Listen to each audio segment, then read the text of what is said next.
সম্মানিত সুধী, আমি ডক্টর বুলবুল সিদ্দিকী, সহযোগী অধ্যাপক হিসেবে কাজ করছি নর্থ সাউথ বিশ্ববিদ্যালয়ে এবং সেন্টার ফর পিস স্টাডিজের একজন গবেষক। আপনাদের সকলকে আমন্ত্রণ জানাচ্ছি আজকের এই ওয়েবিনারে। আমাদের আজকের বিষয়বস্তু হলো build back better, how Bangladesh can address UN SDGs in a post pandemic world. বাংলায় করলে যেটি দাঁড়ায়, সুন্দর ভবিষ্যৎ পুনর্গঠনে মহামারী পরবর্তী বিশ্বে জাতিসংঘের টেকসই উন্নয়ন লক্ষ্যমাত্রা অর্জনে বাংলাদেশের ভূমিকা। নর্থ সাউথ বিশ্ববিদ্যালয়ের সেন্টার ফর পিস স্টাডিজ এবং অস্ট্রেলিয়ার সানশাইন কোস্ট বিশ্ববিদ্যালয় যৌথভাবে এই ওয়েবিনারটি আয়োজন করছে। আপনারা সবাই জানেন যে সাস্টেইনেবল ডেভেলপমেন্ট গোল বা টেকসই উন্নয়ন লক্ষ্যমাত্রার ধারণায়ন ঘটে 2012 সালের রিও ডি জেনেরিওতে অনুষ্ঠিত জাতিসংঘের সাস্টেইনেবল ডেভেলপমেন্ট গোল বিষয়ক একটি সম্মেলনে। পরবর্তীতে 2015 সালে টেকসই উন্নয়ন লক্ষ্যমাত্রার বিষয়বস্তু নিয়ে সিদ্ধান্ত গৃহীত হয়, যা 2030 সালের মধ্যে অর্জন করার লক্ষ্যমাত্রা নির্ধারণ করা হয়। আমাদের আজকের ওয়েবিনারের মূল আলোচ্য বিষয় হচ্ছে এই টেকসই উন্নয়ন লক্ষ্যমাত্রা বাংলাদেশের প্রেক্ষিতে করোনা পরবর্তী সময়ে কতটা অর্থনৈতিক এবং অন্যান্য চ্যালেঞ্জ নিয়ে আসে এবং একটি উন্নয়নশীল দেশ হিসেবে আমরা কি করে সেটি মোকাবেলা করতে পারি। আলোচনার এই পর্যায়ে আমি দীর্ঘায়িত না করে আজকের ওয়েবিনারের সম্মানিত বক্তাদেরকে আপনাদের সাথে পরিচয় করিয়ে দিচ্ছি এবং তারপরে আমরা আমাদের আলোচনায় ফিরে আসব। প্রথমে পরিচয় করিয়ে দিচ্ছি ডক্টর ক্যাথরিন লিকে। ডক্টর লি নর্থ সাউথ বিশ্ববিদ্যালয়ের এক্সটার্নাল অ্যাফেয়ার্সের পরিচালক হিসেবে কাজ করছেন। এছাড়াও তিনি নর্থ সাউথ বিশ্ববিদ্যালয়ের সেন্টার ফর পিস স্টাডিজের পরামর্শক হিসেবে দায়িত্ব পালন করে আসছেন। আমাদের সাথে আছেন ডক্টর তপন সরকার, যিনি অ্যাসোসিয়েট প্রফেসর হিসেবে গ্রিফিথ বিশ্ববিদ্যালয়ে কাজ করছেন। একই সাথে তিনি রিসার্চ চেয়ার হিসেবে গ্রিফিথ সেন্টার ফর সাস্টেইনেবল এন্টারপ্রাইজের দায়িত্বও পালন করছেন। ডক্টর সরকার একজন প্রাক্তন ওয়ার্ল্ড ব্যাংক স্কলার। আমাদের সাথে আছেন সম্মানিত জনাব সুদীপ্ত মুখার্জি, যিনি UNDP বাংলাদেশের রেসিডেন্ট রিপ্রেজেন্টেটিভ বা আবাসিক প্রতিনিধি হিসেবে দায়িত্ব পালন করে আসছেন। এর আগে জনাব মুখার্জি দীর্ঘ সময় UNDP বাংলাদেশের কান্ট্রি ডিরেক্টর হিসেবে দায়িত্ব পালন করে আসছিলেন। আমাদের সাথে আছেন ডক্টর শরীফ এম মুকুল, যিনি অস্ট্রেলিয়ার ইউনিভার্সিটি অব দ্য সানশাইন কোস্টের tropical forest and people research সেন্টারের সিনিয়র রিসার্চ ফেলো হিসেবে কাজ করছেন। এর সাথে তিনি যুক্তরাষ্ট্রের ফ্লোরিডা বিশ্ববিদ্যালয়ের department of earth and environment বিভাগের সম্মানিত ফেলো হিসেবেও কাজ করছেন। আমাদের সাথে আছেন অধ্যাপক সালাউদ্দিন এম আমিনুজ্জামান, যিনি নর্থ সাউথ বিশ্ববিদ্যালয়ের South Asian institute of policy and গভর্নেন্সের অর্থাৎ SIPGর পরামর্শক এবং অধ্যাপক হিসেবে কাজ করছেন। আমাদের সাথে আছেন ডক্টর দেবপ্রিয় ভট্টাচার্য, যিনি সেন্টার ফর পলিসি ডায়ালগের বোর্ড অফ ট্রাস্টিজের সম্মানিত সদস্য এবং একজন ডিস্টিংগুইশড ফেলো হিসেবে কাজ করছেন। এছাড়াও তিনি বর্তমানে সিটিজেন্স প্ল্যাটফর্ম ফর SDGs বাংলাদেশের কনভেনার হিসেবে গুরুত্বপূর্ণ দায়িত্ব পালন করে আসছেন। আমাদের সাথে আছেন বক্তা হিসেবে অ্যাম্বাসেডর শহীদুল হক, বর্তমানে কর্মরত আছেন নর্থ সাউথ বিশ্ববিদ্যালয়ের South Asian institute of policy and গভর্নেন্সের একজন সিনিয়র ফেলো হিসেবে। তিনি দীর্ঘ সময় ধরে বাংলাদেশ সরকারের ফরেন সেক্রেটারি হিসেবে দায়িত্ব পালন করে আসছিলেন। এছাড়াও তিনি সরকারের নানা বিভাগে অত্যন্ত গুরুত্বপূর্ণ দায়িত্ব পালন করে আসছেন। আজকের ওয়েবিনারের সম্মানিত সভাপতি হিসেবে আমাদের সাথে আছেন নর্থ সাউথ বিশ্ববিদ্যালয়ের সম্মানিত উপাচার্য অধ্যাপক আতিকুল ইসলাম। অধ্যাপক আতিকুল ইসলাম ঢাকা বিশ্ববিদ্যালয় সহ অস্ট্রেলিয়ার বিভিন্ন বিশ্ববিদ্যালয়ে গুরুত্বপূর্ণ পদমর্যাদায় দায়িত্ব পালন করে আসছিলেন। আপনাদের সকলকে অনেক শুভেচ্ছা জানাচ্ছি এবং অনেক ধন্যবাদ জানাচ্ছি আজকের ওয়েবিনারে যোগদান করার জন্য। এ পর্যায়ে আমি ডক্টর ক্যাথরিন লি কে তার শুভেচ্ছা বক্তব্য প্রদান করবার জন্য অনুরোধ করছি। I would like to invite Dr. Catherine Lee to deliver her introductory speech. Dr. Catherine Lee. Thank you very much, Dr. Siddiqui, and welcome all of you. Assalamu alaikum and a very good morning. Today, the topic of our webinar, Build Back Better, how Bangladesh can address UN SDGs in a post-pandemic world. What I would like to do is give a few brief remarks about Build Back Better, the context for exploring the UN SDGs in a post-COVID world for this discussion. Building Back Better is a program that was first officially used in the United Nations Sendai Framework for Disaster Risk Reduction, agreed upon at the 3rd UN Conference on Disaster Risk Reduction held on March 14th through 18th, 2015 in Sendai, Japan. It is the use of the recovery, rehabilitation, and reconstruction phases after a disaster to increase the resilience of nations and communities through integrating disaster risk reduction measures into the restoration of physical infrastructure and societal systems and into the revitalization of livelihoods, economies, and the environment. Build Back Better was used again in April 2020 as a human rights framework for COVID-19 recovery, again by the UN. You may have also heard Build Back Better used by Joe Biden as his campaign slogan for his economic recovery plan. I think this is very good to see. COVID-19 has shown us that we must put public services like healthcare, education, justice, and climate change at the top of the agenda if we are to emerge with a more equitable and sustainable society that supports development and peace. You know, as a teenager, I once asked my father why there was so much conflict in the world. His answer seemed overly simplified when he replied, "It's all about the distribution of resources." In retrospect, that makes a lot more sense to me today. Fortunately, we have Agenda 2030 as a blueprint for recovery that puts people first and focuses on creating inclusivity, solidarity, unity, and hope. Finally, COVID-19 has reinforced the importance of multilateralism and international cooperation. More than ever, we need a strong United Nations to help us coordinate our efforts to build back better. The SDG framework gives us a roadmap going forward. We should congratulate Bangladesh for being a role model in this regard, as it has already integrated the SDGs into its current and next 5-year plans.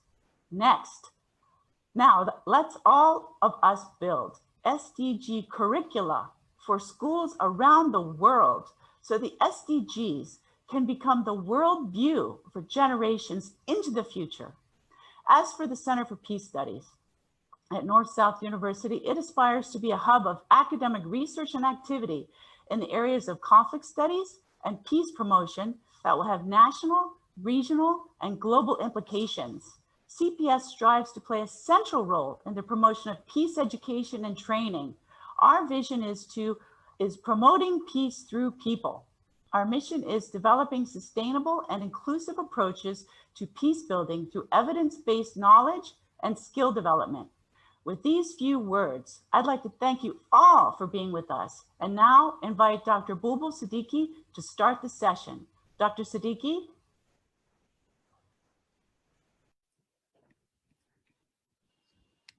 Thank you, Dr. Catherine Lee, for your introductory speech and give us the background of the terminology and some of the areas that Center for Peace Studies would like to continue further. So অনেক ধন্যবাদ captain লিকে। আমি আলোচনার এই পর্যায়ে আমন্ত্রণ জানাচ্ছি doctor Tapan সরকারকে তার উপস্থাপনার জন্য। তিনি বলবেন Achieving the SDGs through COVID-19 Challenges and Opportunities for Bangladesh। COVID-19 এর বাস্তবতায় SDGর লক্ষ্য অর্জন বাংলাদেশের জন্য চ্যালেঞ্জ ও সম্ভাবনা। ডক্টর সরকার।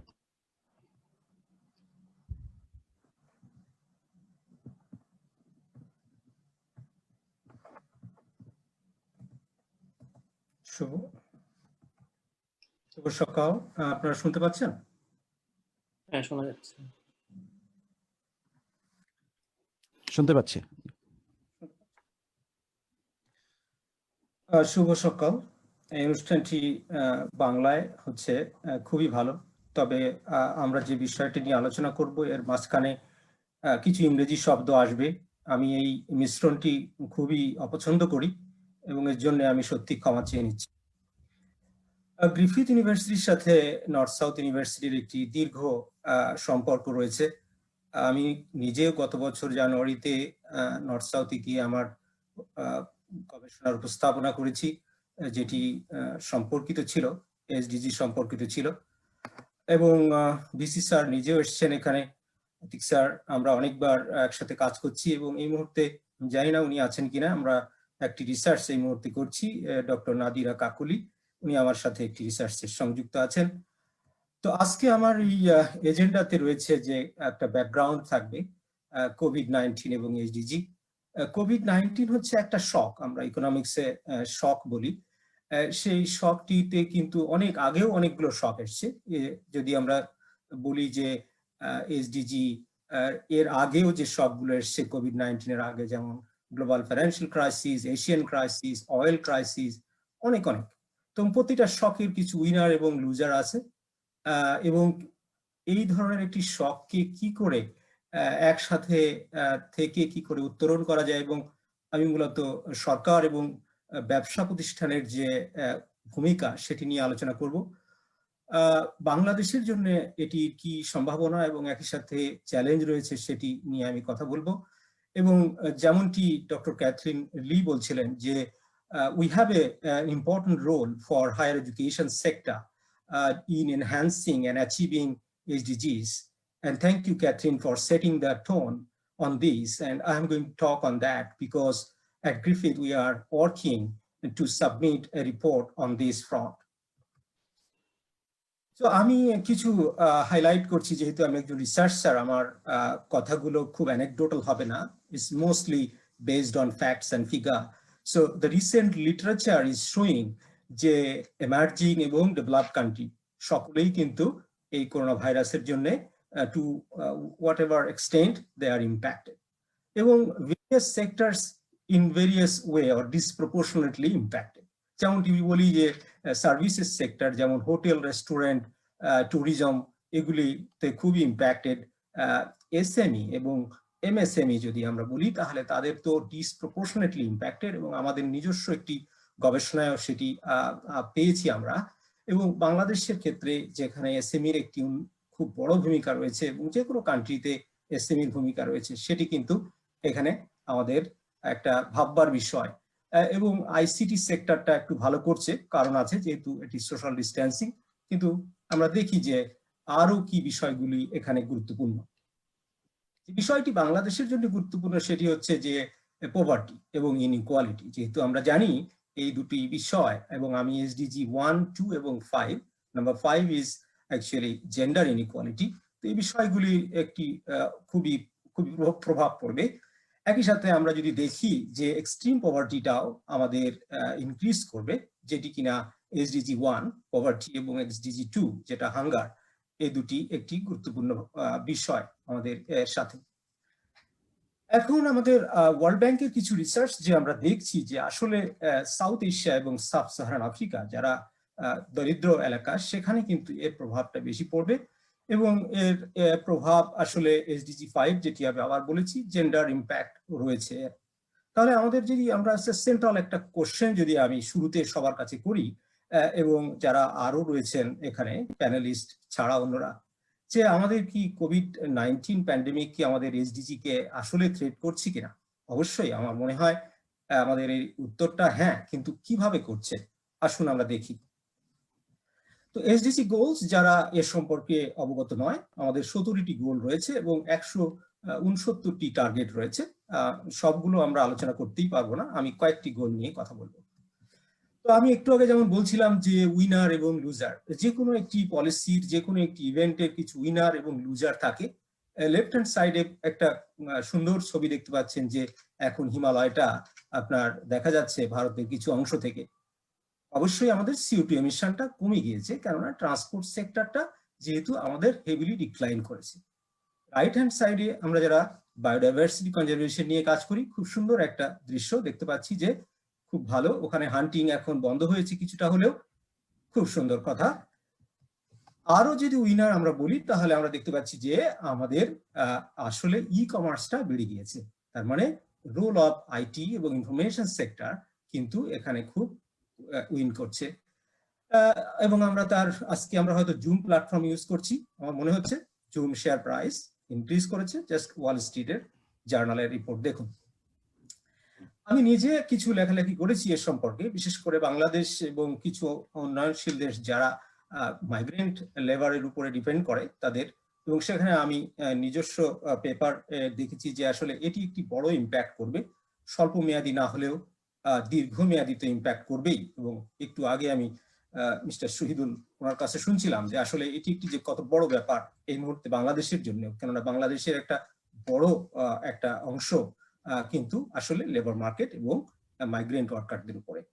কিন্তু আমরা যে বিষয়টি সবসময় ভুলে যাই, right hand side please have a look, যে ভায়োলেন্স এবং জেন্ডার বেসড ভায়োলেন্সটা কিন্তু রাইজ করছে। This is a very important social issues that is often being ignored but very very important one.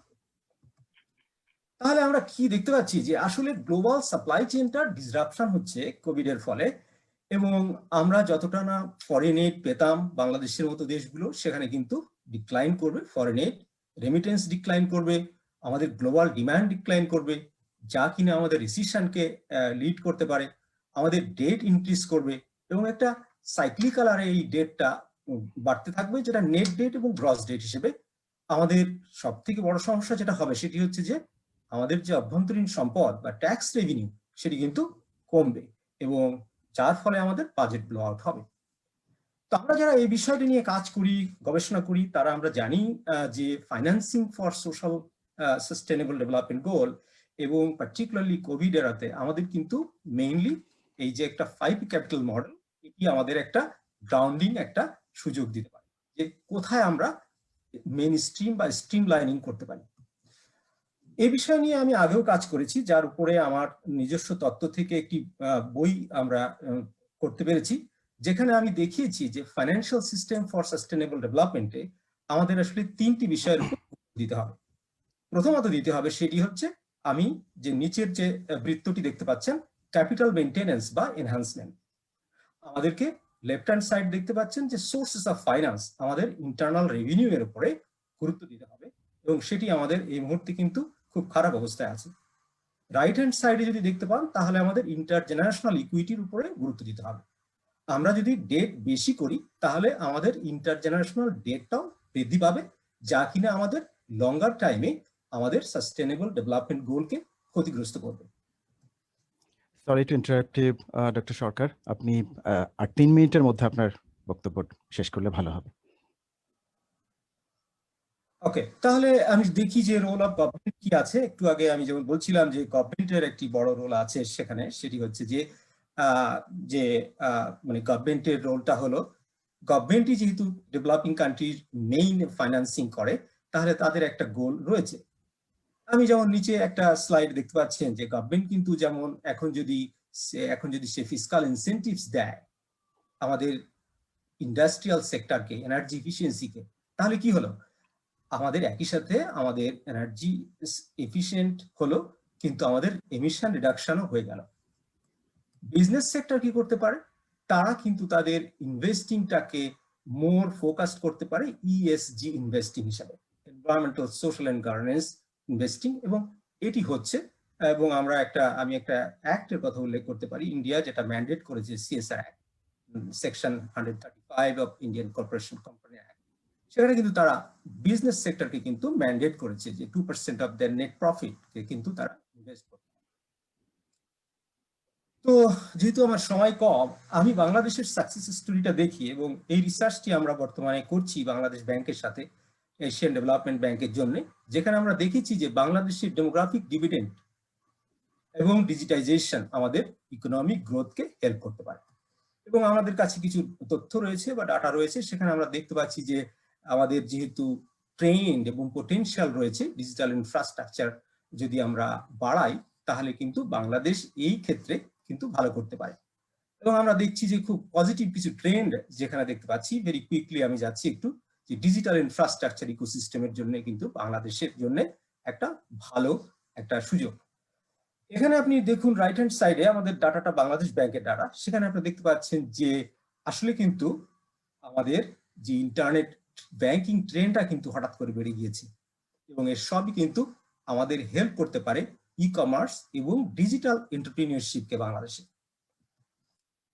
Finally আমার মনে হয় কাপল অফ স্লাইডস, এটা আমার মনে হয় ঠিক আছে। আমি যেটা বলেছিলাম শুরুতে যে ইউনিভার্সিটি লাইক গ্রিফিথ এবং নর্থ সাউথ ইউনিভার্সিটি আমাদেরও কিন্তু রোল আছে। এবং গ্রিফিথে আমি একটি MBA কোর্স পড়াই, যেখানে আমাদের সাস্টেনেবিলিটি কোর্সটার নাম। সেখানে আমরা খুব ফোকাস করেছি যে SDG is the central theme of my MBA course. এবং এক্ষেত্রে আমরা যে রিপোর্টিংটা করছি এখন, আমরা যারা রিপোর্টিং এর সাথে যুক্ত, আমরা জানি যে 17 which is partnership, is mandatory, এবং আরো যে 3টি আমরা গোলস নিয়ে কাজ করছি এখন, quality education, affordable clean energy এবং সাস্টেনেবল সিটিজ। তো এই বিষয়টা আমরা কিন্তু আমাদের রিসার্চ এবং টিচিং এবং এঙ্গেজমেন্টকে কিন্তু নিতে পারি। তাহলে আমি শেষ করি। তাহলে আমি যেটা দেখতে পাচ্ছি আমার ইনিশিয়াল রিসার্চে, যে বাংলাদেশের জন্য এটি একটি খুবই একটি কষ্টকর বা বন্ধুর একটি পথ, এটি একটি বড় চ্যালেঞ্জ। এবং এই চ্যালেঞ্জ থেকে উত্তরণের জন্য আমাদের সরকার এবং বেসরকারি খাতকে একসাথে কাজ করতে হবে, এবং আমাদের এমন ভাবে ইনভেস্ট করতে হবে যে ইনভেস্টমেন্টটা আমাদের ফিউচার রিলেটেড ইনভেস্টমেন্ট হয়। বাংলাদেশের জন্য ডেমোগ্রাফিক ডিভিডেন্ড একটি খুবই ভালো একটি খবর, এবং এটিকে কাজে লাগাতে হবে। আমাদের যেন ইনভেস্টমেন্টটা এবং লজিস্টিক্যাল যে বিষয়টা, সেটা আমরা ইয়ং এন্টারপ্রেনিয়ার এবং SME কে দিতে পারি, এটা আমাদের দেখতে হবে। এবং একই সাথে আমাদের বিশ্ববিদ্যালয় এবং হায়ার এডুকেশন সেক্টরকেও আমাদের এই নতুন বিষয়টি বা SME SDG কে প্রায়োরিটি দিতে হবে, আমাদের রিসার্চ, এঙ্গেজমেন্ট এবং আমাদের টিচিং। ধন্যবাদ সকলকে। অনেক ধন্যবাদ ডক্টর সরকার আপনার চমৎকার উপস্থাপনার জন্য, এবং আপনি চমৎকার করে দেখালেন যে কিভাবে আসলে আমাদের অর্থনৈতিক খাতে এর প্রভাব আসতে পারে, এবং ব্যবসায়িক খাতে কি ধরনের উদ্যোগ আমরা পরবর্তীতে নিতে পারি। এই পর্যায়ে আমি পরবর্তী বক্তার কাছে যাবার আগে একটু বলে দিচ্ছি যে আমরা যদিও একটু সিদ্ধান্ত নিয়েছি যে আমরা বাংলায় আজকের অনুষ্ঠানটি পরিচালনা করব, যদি কোনো বক্তা কমফোর্টেবল ফিল না করেন বাংলাতে, তাহলে আপনি চাইলে ইংরেজিতে আপনার বক্তব্য দিতে পারেন। আমরা সেই অপশন বা টি আমরা এখানে রেখেছি, আমরা সেভাবে আমরা চিন্তা করতে পারি। এর পর্যায়ে আমরা আমন্ত্রণ জানাচ্ছি ডক্টর মিস্টার সুদীপ্ত মুখার্জি তার উপস্থাপনার জন্য। মিস্টার মুখার্জি, আপনার উপস্থাপনার জন্য আপনি 10 মিনিট সময় পাচ্ছেন। অশেষ ধন্যবাদ। হ্যাঁ, অশেষ ধন্যবাদ doctor Siddiqui.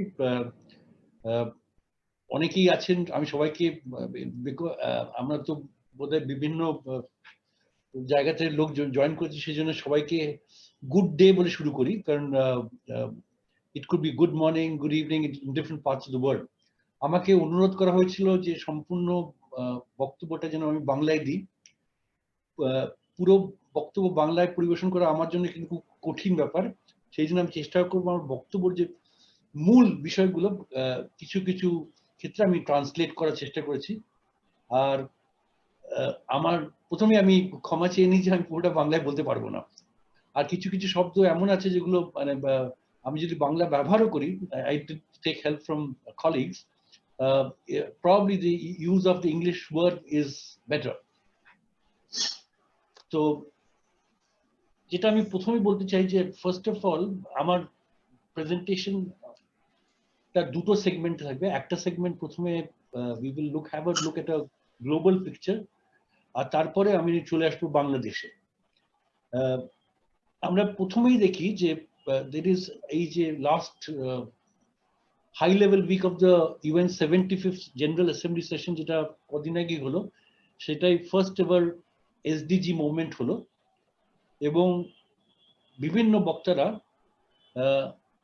they took the opportunity to highlight the critical importance of multilateralism. So I actually welcome what Dr. Catherine Lee said right at the beginning, that again, after many years of bashing, I think multilateralism is again being seen as a way forward if the world has to deal with what is called passportless problems, problems that don't necessarily follow political boundaries. কিছু কিছু তথ্য আমরা যেটা দেখতে পাচ্ছি যে for the first time in 30 years human development progress is expected to reverse COVID-19 এর কারণে। আমরা বাংলাদেশেও দেখেছি Figures can be disputed because we still don't have right figures, but there is definitely the fact that we have large numbers of new poor. We also have people who were never expected to become poor or struggle economically. They're also struggling, and certain professions are struggling more than others. There are the pandemic has brought the first increase in extreme poverty and hunger rates in decades, with 12,000 deaths per day. Children are suffering from a lack of schooling, and this is a very worrying trend. In fact, আমি এবোলার সময় পশ্চিম আফ্রিকায় ছিলাম, তখন দেখেছিলাম যে অনেক পাঁচ একটু বলে নিয়ে নাকি যে বিকজ অফ মিডিয়া, হ্যাঁ ওইটা একটু বলে নাকি, কারণ লোকজন কেউ একটু কনফিউজ, আমরা কখনো করি না তো। তো আমি তখন দেখেছিলাম যে যারা 8-10 মাস ছোট বাচ্চারা যারা স্কুলে যেতে পারেনি, তাদের মধ্যে we actually saw a very serious dropout. It was very difficult to get them into school in the first place. To get them to return to school was even more difficult. We saw a rise in child marriages. So these are some of the things which are probably will have to be faced even in the context of Bangladesh. আর আমরা যেটা new inequality দেখতে পাচ্ছি, that is the growing digital divide. সেটাও is something that is extremely worrying for all of us. Progress on targets related to biodiversity and slum dwellers has actually regressed. Progress on inclusive economic growth is also very, very slow. আমরা দেখেছি এর আগে কিছু বক্তারা বলেছেন যে we have seen an increase in gender-based violence. In fact, the UN Secretary General has actually refers this to as a pandemic within a pandemic. Kintu at the same time, I'm sort of straddling between what we see in the global sense and what we see in Bangladesh. আমি কালকে একটা police staff কলেজে একটা প্রোগ্রামে ছিলাম, and I meant it when I said there যে আমরা যখন প্রথম প্যান্ডেমিক শুরু হয় তখন আমরা কিন্তু in many cases across the world we've actually seen that often the fight against the pandemic becomes a law enforcement led response. Kintu shekhane there is always the risk that some of the responses can become heavy handed. কিন্তু আমরা বাংলাদেশে সেরকম কিন্তু কোনো মানে major case কোনো শুনিনি। এবং I actually had welcome যখন প্রথমে তখন সাবেক আমাদের আইজি পুলিশ পাটওয়ারি সাহেব প্রথমেই বলেছিলেন যে people have to behave, the police have to behave very responsibly, and they have actually displayed, I would say, very model behavior throughout the crisis. So again, I think that needs to be celebrated in the context of Bangladesh. Even Europe is only on track to achieve SDGs, only 40% of the SDGs. So the whole world has actually gone into a bit of a recession. Now, in the context of Bangladesh, let me start with referring to an article published in the Financial Times just sort of 2-3 days ago, which quoted the Honorable Prime Minister, where she says we must prioritize a green COVID recovery. Taking her spirit, I want to add two other terms, inclusive and equity, which is in the context of Bangladesh, we must prioritize a green, equitable, and inclusive COVID recovery to address SDGs by 2030. প্রধানমন্ত্রী বলেছেন Covid পরবর্তী পুনরুদ্ধার কার্যক্রমে আমাদের সবাইকেই অবশ্যই পরিবেশ বান্ধব উন্নয়নের প্রতি গুরুত্ব দিতে হবে। তার সাথে একমত হয়ে আমিও বলতে চাই টেকসই উন্নয়ন লক্ষ্যমাত্রা পূরণে কোভিড পরবর্তী উন্নয়ন কার্যক্রম হতে হবে পরিবেশ বান্ধব, অন্তর্ভুক্তিমূলক আর পক্ষপাতশূন্য। We must start with the design of Bangladesh's health system. In fact, if you really look at the way the UN is responding to it, normally we respond and then we look at a recovery phase, but in the context of COVID, we have realized that it cannot be a separate response and a separate recovery. So recovery and response must happen at the same time. And there is an immediate socioeconomic impact response which has been prepared for all countries, and in Bangladesh also the whole UN system has come together, and that also actually is looking at 5 pillars, which I'll get into a little bit of detail later on. But the first one is building better health systems. So সর্বপ্রথমে আমাদের স্বাস্থ্য ব্যবস্থার সংস্কার নিয়ে ভাবতে হবে, প্রতিরোধ ও প্রচার ভিত্তিক স্বাস্থ্য সুরক্ষার পাশাপাশি নিরাময় ও পুনর্বাসনমূলক স্বাস্থ্য সেবা ব্যবস্থা গড়ে তুলতে হবে. We must also give priority to actually protect people's employment. We know that there are many people who are actually have come back from abroad, from different locations that they were actually working, and have very little few prospects for return. So we have to look at them. We have to look at young people who may have graduated from universities but do not seem to have an immediate future. And of course, the fact that a large number of people who are in the informal sector, in fact, Bangladesh is, or most of South Asia's problem is the high degree of informality, where obviously they have been affected very, very badly. Many cases, I do not have figures right now, but many cases we know that there have been asset losses, which makes the recovery even more difficult. Sorry to interrupt you, Mr. Mukherjee. If you can finish in 3 minutes. Okay. Thank you. Very much. That makes my job even easier, actually. So basically, I was going back to what I wanted to say, that আমরা যে 5টা পিলারের যেটা মানে কথা বলা হচ্ছে, প্রথমটাই হচ্ছে health first, protecting health services and systems during the crisis. So মহামারীকালীন স্বাস্থ্য সেবা এবং ব্যবস্থাপনা নিশ্চিত করতে হবে প্রথমেই. The second bit is about protecting people, social protection and basic services. এখানে আমরা কিন্তু মানে we have actually been able to do some initial studies to show that if you adopt a universal basic income, temporary universal basic income, that is possible in the fiscal space that Bangladesh has. In fact, given the fact that you have a very, like most countries, targeting is very difficult. Bangladesh has a problem of almost 70% exclusion errors and 45% inclusion errors. So we are actually advocating for a universal basic income, but temporary income to protect people. Third হচ্ছে economic response and recovery, অর্থনৈতিক সারাদান ও পুনরুদ্ধার, ক্ষুদ্র মাঝারি ব্যবসা ও আনুষ্ঠানিকভাবে খাতে কর্মজীবী ও মানুষের কর্মসংস্থান নিশ্চিত করা, সেটা আমরা, that is again going to be an important thing.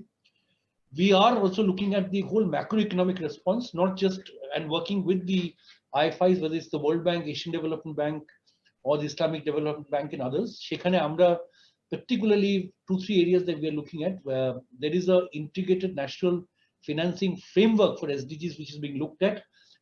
The second area, we are trying to see whether we can actually work with BIDA. We are in fact started working with BIDA to see whether we can actually help in the lowering of the cost of doing business in Bangladesh, not just in terms of attracting foreign direct investment, but also making it easier for domestic investments to come in. Our last, which is very, very important, is যে কোনো ক্রাইসিসের সময় one of the things which actually gets affected most is social cohesion and community resilience, সামাজিক বন্ধন ও সহনশীলতা। সেখানেও আমরা কিন্তু মানে অনেক কিছু করার চেষ্টা করছি। আপনি দেখেছেন যে আমরা কিছুদিন আগে আমরা ভার্চুয়াল কোর্টস নিয়ে we try to help. We are actually doing a big piece of work on gender based violence, how to really make sure that we have seen that there's been an increase in even domestic violence, in intimate partner violence has increased, and this is something which is a worrying bit. But finally, I just want to say three, four things which I think previous speakers have mentioned, but I want to just underscore this. একটা হচ্ছে যে all the people have to become responsible. We already had an SDG which was SDG 12, responsible consumption. In fact, Deopio possibly will mention about this is the 150th year of the Mahatma, and lots of things the Mahatma had said are very relevant in today's day as we recover from the pandemic. In fact, tomorrow is his birthday. So উন্নয়ন সমাজের সকলের অংশগ্রহণ করার প্রয়োজন আছে, শুধু not just private sector and public sector, but I think everybody in society have to work together. Second হচ্ছে it has to be of coming together and working together. We don't have a choice of not working in solidarity. The whole world needs to come together. And the third thing which is important is SDG is the answer in the post-COVID recovery.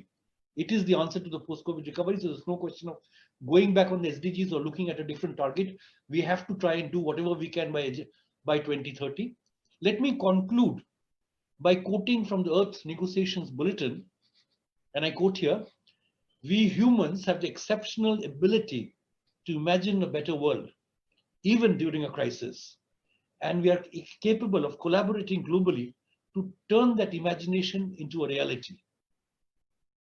সবাই ভালো থাকবেন, সুস্থ থাকবেন, সাবধানে থাকবেন, আর আশা করি যদি next time যখন in a year's time, if we have a similar situation, we can all gather in Dhaka in person, not through Zoom, although we welcome technology, but we want to gather together without a mask on, actually discuss how much progress we have made in 1 year.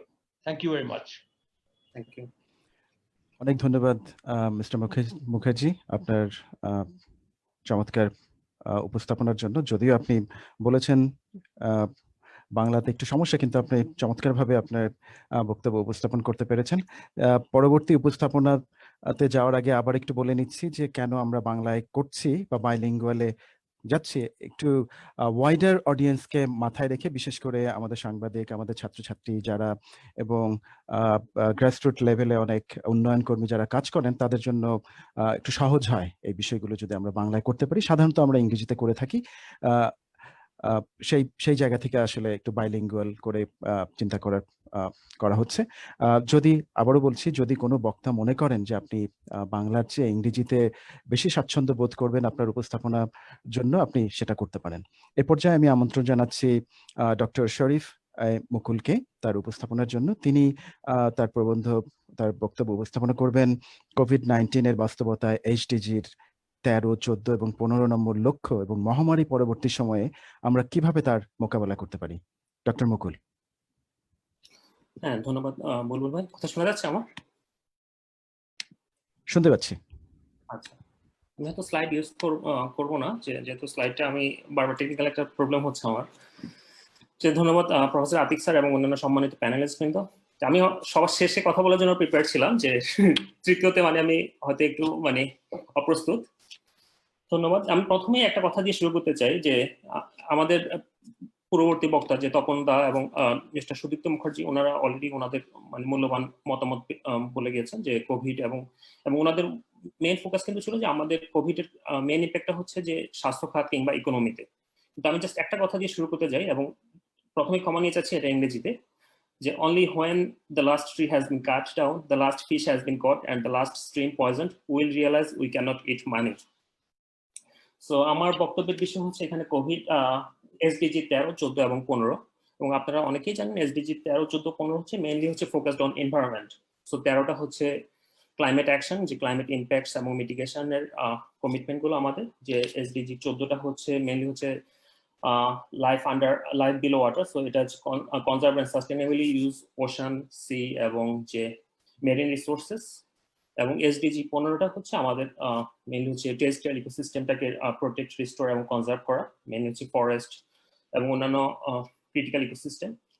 এবং যে আমি যদি একটা বলে যে আমাদের যে SDG 17টাকে যদি আমরা ভাগ করে, যে 17টার মধ্যে এই 3টা হচ্ছে মেইনলি হচ্ছে আমাদের কি বেসিক, যে এসডিজি 13, 14, 15 এটা হচ্ছে মেইনলি বায়োস্ফিয়ার রিলেটেড, এবং এটা হচ্ছে foundation of all the other SDGs আর মোস্ট রিলেটেড টু হয়তো যে আমাদের সোশ্যাল আসপেক্টটা কিংবা ইকোনমিক আসপেক্টটা, কিন্তু এটা হচ্ছে সমগ্র পরিবেশ কিংবা একটা বিশাল একটা অংশকে করে রাখতেছে।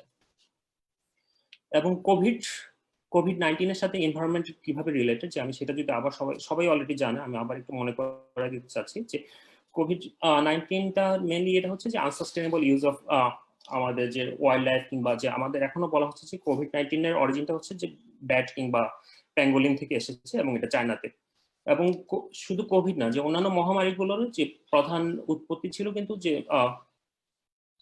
আনসাস্টেনেবল যে ওয়াইল্ড লাইফ হারভেস্ট কিংবা যে ইকোসিস্টেম ড্যামেজ কিংবা লসের থেকে যে আমাদের এই মহামারীগুলো উৎপত্তি হয়েছে। এবং আমরা পরবর্তীতে মহামারীকালীন সময় হয়তো ভুলে যাই যে আমরা আমাদের স্বাস্থ্য খাত কিংবা যে ইকোনমিটাকে নিয়ে হয়তো বেশি ব্যস্ত হয়ে যায়, এবং পরবর্তীতে হয়তো এনভায়রনমেন্টটা পরবর্তীতে আবার পেছনে চলে যায়। এবং কোভিড-19 এর ক্ষেত্রে আমি যেটা অলরেডি বললাম যে এটার মেইনলি অরিজিনটা হচ্ছে ব্যাট কিংবা প্যাঙ্গোলিন থেকে এবং চায়না থেকে যে এটা হচ্ছে। এবং এছাড়াও আমরা যদি আপনারা অনেকে জানবেন যে ইবোলা কিংবা আমাদের দেশে যে নিপা ভাইরাস, যেটাও কিন্তু বাদুড় থেকে কিংবা থেকে মানে উৎপত্তিটা। সুতরাং যে মহামারীগুলোর সাথে কিন্তু যে আমাদের প্রকৃতি এবং পরিবেশের একটা মানে সম্পর্ক আছে, এবং প্রকৃতিকে আমরা যদি সুন্দরভাবে ব্যবহার করি মহামারীগুলোর মানে উৎপত্তির সম্ভাবনাটা অনেকটাই কমে যায়। এবং তপন সরকার যে তপন দা ওনার স্লাইডে 2টা স্লাইড দেখিয়েছিল, আমি আমার যতটুকু মনে আছে, যে একটা হচ্ছে যে সুন্দরভাবে হিমালয়টা যে বাতাসের কোয়ালিটিটা এতটাই ভালো হয়ে গেছে যে এখন হিমালয়টা দেখা যাচ্ছে যে কাঠমান্ডু থেকে কিংবা অন্যান্য এই জায়গা থেকে। এবং অনেকে আবার বলতেছে যে বায়োডাইভার্সিটিটাও বেনিফিটেড হয়েছে কোভিড এর কারণে। যে আমাদের সংবাদপত্রগুলোতে প্রথম দিকে এসেছিল যে আমাদের সুন্দর কক্সবাজারে ডলফিনের ঝাঁক ফিরে আসছে, তারপর অন্যান্য জায়গাতে জীববৈচিত্র্য আবার মানে পুনরুদ্ধার হচ্ছে। এবং এটা হচ্ছে আমি বলবো যে একটা শর্ট টার্ম বেনিফিট, এটা একটা মানে অবশ্যই দীর্ঘস্থায়ী কোনো সমাধান নয়। যে কোভিড এর কারণে অবশ্যই আমাদের বায়ু মানে এয়ার কোয়ালিটি অবশ্যই ভালো হয়েছে, যে আমাদের তপনদা যেটা বললো যে যানবাহন কিংবা অন্যান্য যে কার্বন এমিশনের কমে যাওয়ার কারণে যে আমাদের এয়ার কোয়ালিটি ভালো হয়েছে। কিন্তু একই সাথে যে আমাদের কোভিড এর কারণে কিন্তু আমাদের যে প্রোটেকশন কিংবা মনিটরিং কিংবা ল এনফোর্সমেন্ট যে প্রাকৃতিক স্থাপনাগুলোতে সুন্দরবন কিংবা অন্যান্য যে বন এবং অন্যান্য ইয়েগুলোতে আমাদের কিন্তু যে ল এনফোর্সমেন্ট এবং অন্যান্য ইয়েগুলো কমে গিয়েছে। এবং এই কারণে কি হচ্ছে আমাদের কিন্তু চুরি মানে ইলিগাল ফরেস্ট অ্যাক্টিভিটি কিন্তু বেড়ে গিয়েছে। আপনার হয়তো মনে আছে যে কিছুদিন আগে যে আমাদের টেকনাফে বেশ কয়েকটা বন্য হাতি মারা গিয়েছে, মধুপুরে মারা গিয়েছে, যে বেশ কয়েকটা বন্য হাতি মারা গিয়েছে। তারপর সিলেটের দিকে আপনাদের পত্রিকায় দেখবেন যে অনেকগুলো মেছো বাঘ কিংবা মারা গিয়েছে। এ ধরনের অনেকগুলো হচ্ছে। আবার অনেকেরই হয়তো মনে থাকবে যে কেরালাতে কিছুদিন আগে একটা হাতিকে মানে ব্রুটালি মারা হয়েছিল, এবং এটাও কিন্তু কোভিড এর কারণে যে হয়তো ল এনফোর্সমেন্ট কিংবা যে মনিটরিংটা অনেকটা দুর্বল হয়ে গিয়েছে, এই কারণে যে মানুষ তাদের যে তাদের যে একটা মানসিক অশান্তি হয়েছে, যে হয়তো সেই কারণে সেটা এভাবে ফুটে এসেছে আর কি।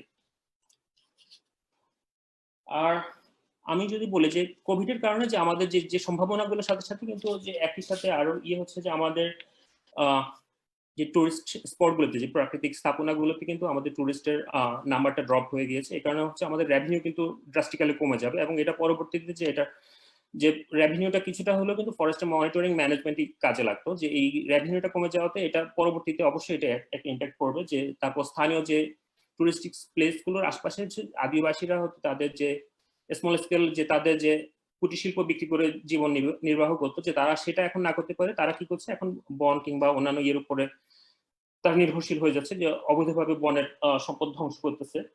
তারপর কিছুটা হয়তো লেস পলিউশন কিংবা কার্বন এমিশনটা হয়তো কমেছে, কিন্তু এটা ডেফিনেটলি একটা লং টার্ম সলিউশন না আমাদের পরিবেশের জন্য। এবং আপনারা হয়তো এখনই খেয়াল করে দেখবেন যে কোভিডে যে মাস্ক গুলো এবং অন্যান্য মেডিকেল ওয়াস্ট গুলো, এগুলো কিন্তু সবগুলো যে পড়তেছে এখন আমাদের জলাভূমিগুলোতে, যে নদীগুলোতে ইয়েগুলোতে, এবং আমাদের ওয়াটার কোয়ালিটি এবং অ্যাকুয়াটিক বায়োডাইভার্সিটি এগুলো হচ্ছে ইম্প্যাক্টেড হচ্ছে।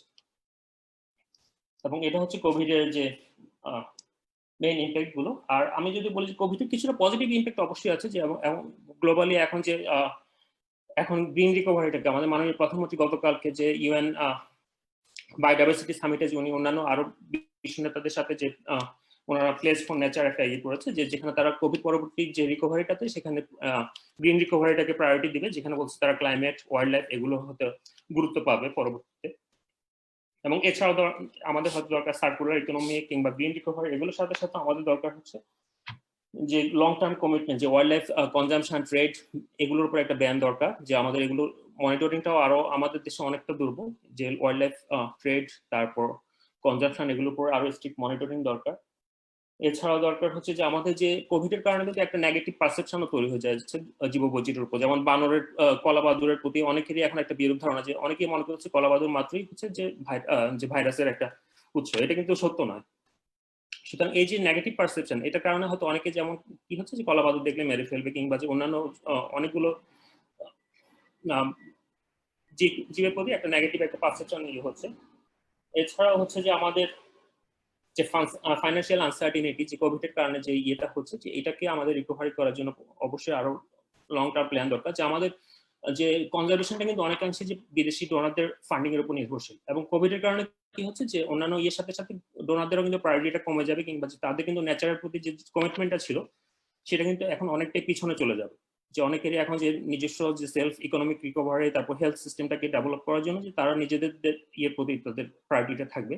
যে আমাদের দেশে যে প্রকৃতি এবং যে জীববৈচিত্র্য সংরক্ষণ, এটা কিন্তু অনেকাংশেই যে বিদেশি দাতাদের যে ডোনারদের ফান্ডিং এর উপর নির্ভর করে, যে এটার কমিয়ে এখন আমাদের মধ্যে নিজেদের ফান্ডিং এর উপর আরো জোর দেওয়া দরকার। যে আমাদের যেমন কর্পোরেট সোশ্যাল রেসপন্সিবিলিটিটাকে, এটাকে আমাদের নেচার কনজারভেশনের সাথে মানে স্ট্রিক্টলি লিঙ্ক করা দরকার, যাতে যে কর্পোরেট ওনারা যে তারা যাতে তাদের নিজস্ব আয়ের প্রফিটের কিছু একটা অংশ যে প্রকৃতি সংরক্ষণে ব্যয় করে। কেননা আমি প্রথমে যেটা বললাম যে একটা সমাজে আমরা বুঝবো যে মানে is not the main thing, like আমাদের এনভায়রনমেন্ট কিংবা একটা হেলথ কিংবা মেন্টাল স্টেবিলিটি কিংবা একটা সাউন্ড এনভায়রনমেন্ট হচ্ছে মেইন মানে আমাদের দরকার। Sorry to interrupt you doctor Mukul, আপনি 3 মিনিটের মধ্যে একটু শেষ করবেন। আচ্ছা, আমি 1 মিনিটের মধ্যে শেষ করে ফেলবো। ধন্যবাদ। যে আমি জাস্ট এটাই বলবো যে আমাদের পরবর্তী যে কোভিড পরবর্তী যে আমাদের যে রূপরেখা কিংবা যে পথ নির্দেশনা, এটাতে আমাদের অবশ্যই যে আমাদের নিজস্ব ফাইন্যান্সের উপর জোর দেওয়া দরকার, যাতে আমরা নিজস্ব ফাইন্যান্সে আমাদের কনজারভেশনটাকে ইয়ে করতে পারি। এবং যেটা এখন কোভিডের কারণে আমরা বুঝতে পারছি যে সব সময় হয়তো আমাদের ইন পার্সন মনিটরিং পসিবল না, যে আমাদের remote monitoring, remote conservation, remote law enforcement, এগুলোতে আমাদের ক্যাপাসিটি বাড়ানো দরকার। ধন্যবাদ সবাইকে। অনেক ধন্যবাদ doctor Mukul for your presentation. Many thanks. And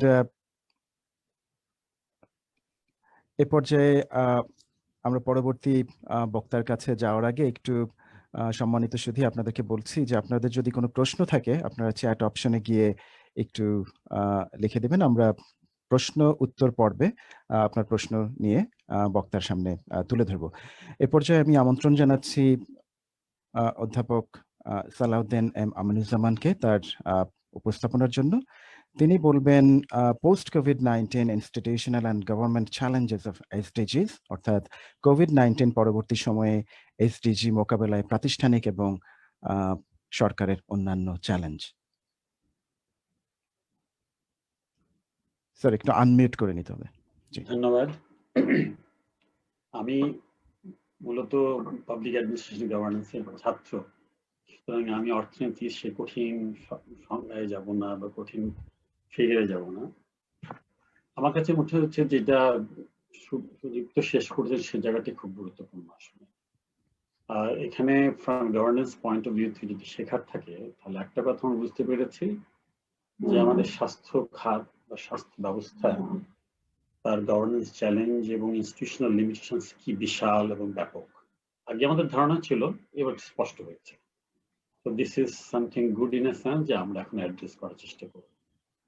তার আগে আমি একটু political economy and politics of গভর্নেন্সকে মিক্স করে একটা কথা বলি যে আমার যেটা মনে হয়েছে যে আমরা শুরু থেকে এটাকে খুব সিরিয়াসলি নিই, কোভিড ইস্যুটাকে সরকারিভাবে, নীতিগতভাবে এবং প্রাতিষ্ঠানিকভাবে। আমি যে ছোট্ট একটা উদাহরণ যদি দিই আপনাদেরকে তাহলে বুঝতে পারবেন। যেমন ধরুন প্রাথমিকভাবে যখন এটা খুব সারা বিশ্বে তোলপাড় হয়ে যাচ্ছে, আমাদের প্রতিবেশী দেশেও তোলপাড় শুরু হয়ে গেছে, তখন আমাদের একজন খুব গুরুত্বপূর্ণ মন্ত্রী বললেন যে আমরা করোনার চেয়েও শক্তিশালী।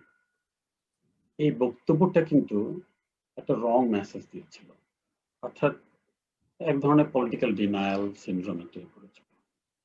ফলে হচ্ছে কি প্রাথমিকভাবে সরকারের ভেতরে জনগণের ভেতর জিনিসটা কিন্তু অত সিরিয়াস মনে হয়নি যে আমরা আসলেই পারছি। এর ইম্প্যাক্টটা পড়েছিল ব্যুরোক্রেসিতে কিছুটা, যে ইটস নট দ্যাট সিরিয়াস। এই ধরনের একটা পলিটিক্যাল কন্ডিশনস যখন তৈরি হলো, তখন জনগণের মধ্যে যারা মানুষের ভিতরে চেতনা জাগাবেন, যাদের কথায় মানুষ উদ্দীপিত হবে, তাদের মধ্যে এক ধরনের শৈথিল্য আসলো, বিশেষ করে পাবলিক ব্যুরোক্রেসি তো বটেই। কিন্তু আসল কথা হলো যে উচ্চতর নীতি নির্ধারী পর্যায়ে কিন্তু আমরা একটা অন্য অবস্থান দেখেছি। যেমন ধরুন মাননীয় প্রধানমন্ত্রী এই সম্প্রতি 19 তারিখে সেপ্টেম্বরে বলেছেন এবং সজাগ করেছেন জাতিকে যে আসন্ন শীতে কোভিড-19 দ্বিতীয় একটা ঢেউ আসতে পারে উনি বলছেন। এর জন্য সবাইকে সজাগ এবং সতর্ক থাকতে বলছেন। কিন্তু গুরুত্বপূর্ণ একটা যুক্তি ওনার। যদি উনি বলেছেন যে সারা পৃথিবীর যে ট্রেন্ড তার থেকে মনে হচ্ছে। এর পরদিন ক্যাবিনেট সেক্রেটারি এটা বিশদ বর্ণনা দিলেন এবং প্রধানমন্ত্রী কি কি নির্দেশ দিয়েছেন, কোন কোন মন্ত্রণালয়ে কি ধরনের কাজ শুরু হবে তার একটা রূপরেখা আমাদেরকে বলেছেন। কিন্তু আরো বিস্ময়কর যেটা, আমি এই জায়গায় একটু কনফিউজ হয়ে যাই স্টুডেন্ট অফ পাবলিক অ্যাডমিনিস্ট্রেশন, ঠিক তার পরদিনই কিন্তু আমরা একটা বিস্ময়কর স্টেটমেন্ট পেয়েছি। আর সেটা হচ্ছে কি, আমাদের স্বাস্থ্যমন্ত্রী উনি বলেছেন করোনার দ্বিতীয় ঢেউ শুরু হয়ে গেছে। So we have already in second wave of corona. এটা কিন্তু ঠিক মাননীয় প্রধানমন্ত্রীর স্টেটমেন্টের পুরো বিপরীতে কথাটা। এরকম উল্টো এবং বিভ্রান্তিকর বক্তব্য যখন আমরা শুনি, তখনই মনে হয় আমার কাছে যে স্টুডেন্ট অফ গভর্নেন্স, যে স্বাস্থ্য মন্ত্রণালয়ের ইন্টারনাল গভর্নেন্স অসম্ভব দুর্বল। Policy perception, policy analysis skill দারুণভাবে সীমাবদ্ধ, এবং একই সাথে তাদের প্রতিবদ্ধ সমন্বয়ের অভাব আছে, অথবা তারা সেইভাবে তাদের প্রাতিষ্ঠানিক দুর্বলতাগুলো কাটিয়ে এখন করতে পারেন। তো আমার কাছে এটা কিন্তু খুব ভীতিজনক মনে হচ্ছে, because the ministry which is in the driving seat, তাদের যদি এই ধরনের দুরবস্থা হয়, এ ধরনের অপ্রাসঙ্গিক বা সরকারের উচ্চতর পর্যায় থেকে যে আদেশ বা নির্দেশ বা নির্দেশনা এসেছিল তার প্রেক্ষিতে যখন এটা ভালো হয়, তখন আমার মনে হয় যে সম্ভবত স্বাস্থ্য ব্যবস্থাটা আমাদের আসলেই খুব ভালো অবস্থায় নেই। কোঅর্ডিনেশন অভাব আছে, গভর্নেন্স চ্যালেঞ্জগুলো আছে। আমি ওখানে যাব না, আমি এখন ফিরে আসি যে আসলে আমরা যদি পাবলিক অ্যাডমিনিস্ট্রেশন গভর্নেন্স সরকারের দৃষ্টিভঙ্গি দেখি, তাহলে কোভিড-19 শুধুমাত্র স্বাস্থ্য সমস্যা তা তো নয়, এটা কিন্তু একটা বড় ধরনের সমস্যা।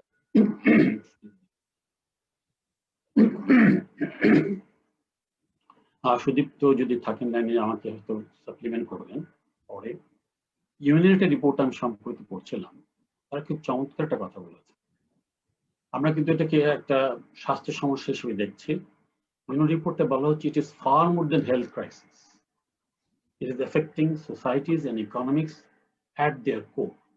এই শব্দটা কিন্তু গুরুত্বপূর্ণ। It is far more than health crisis, it is affecting society and economics at their core.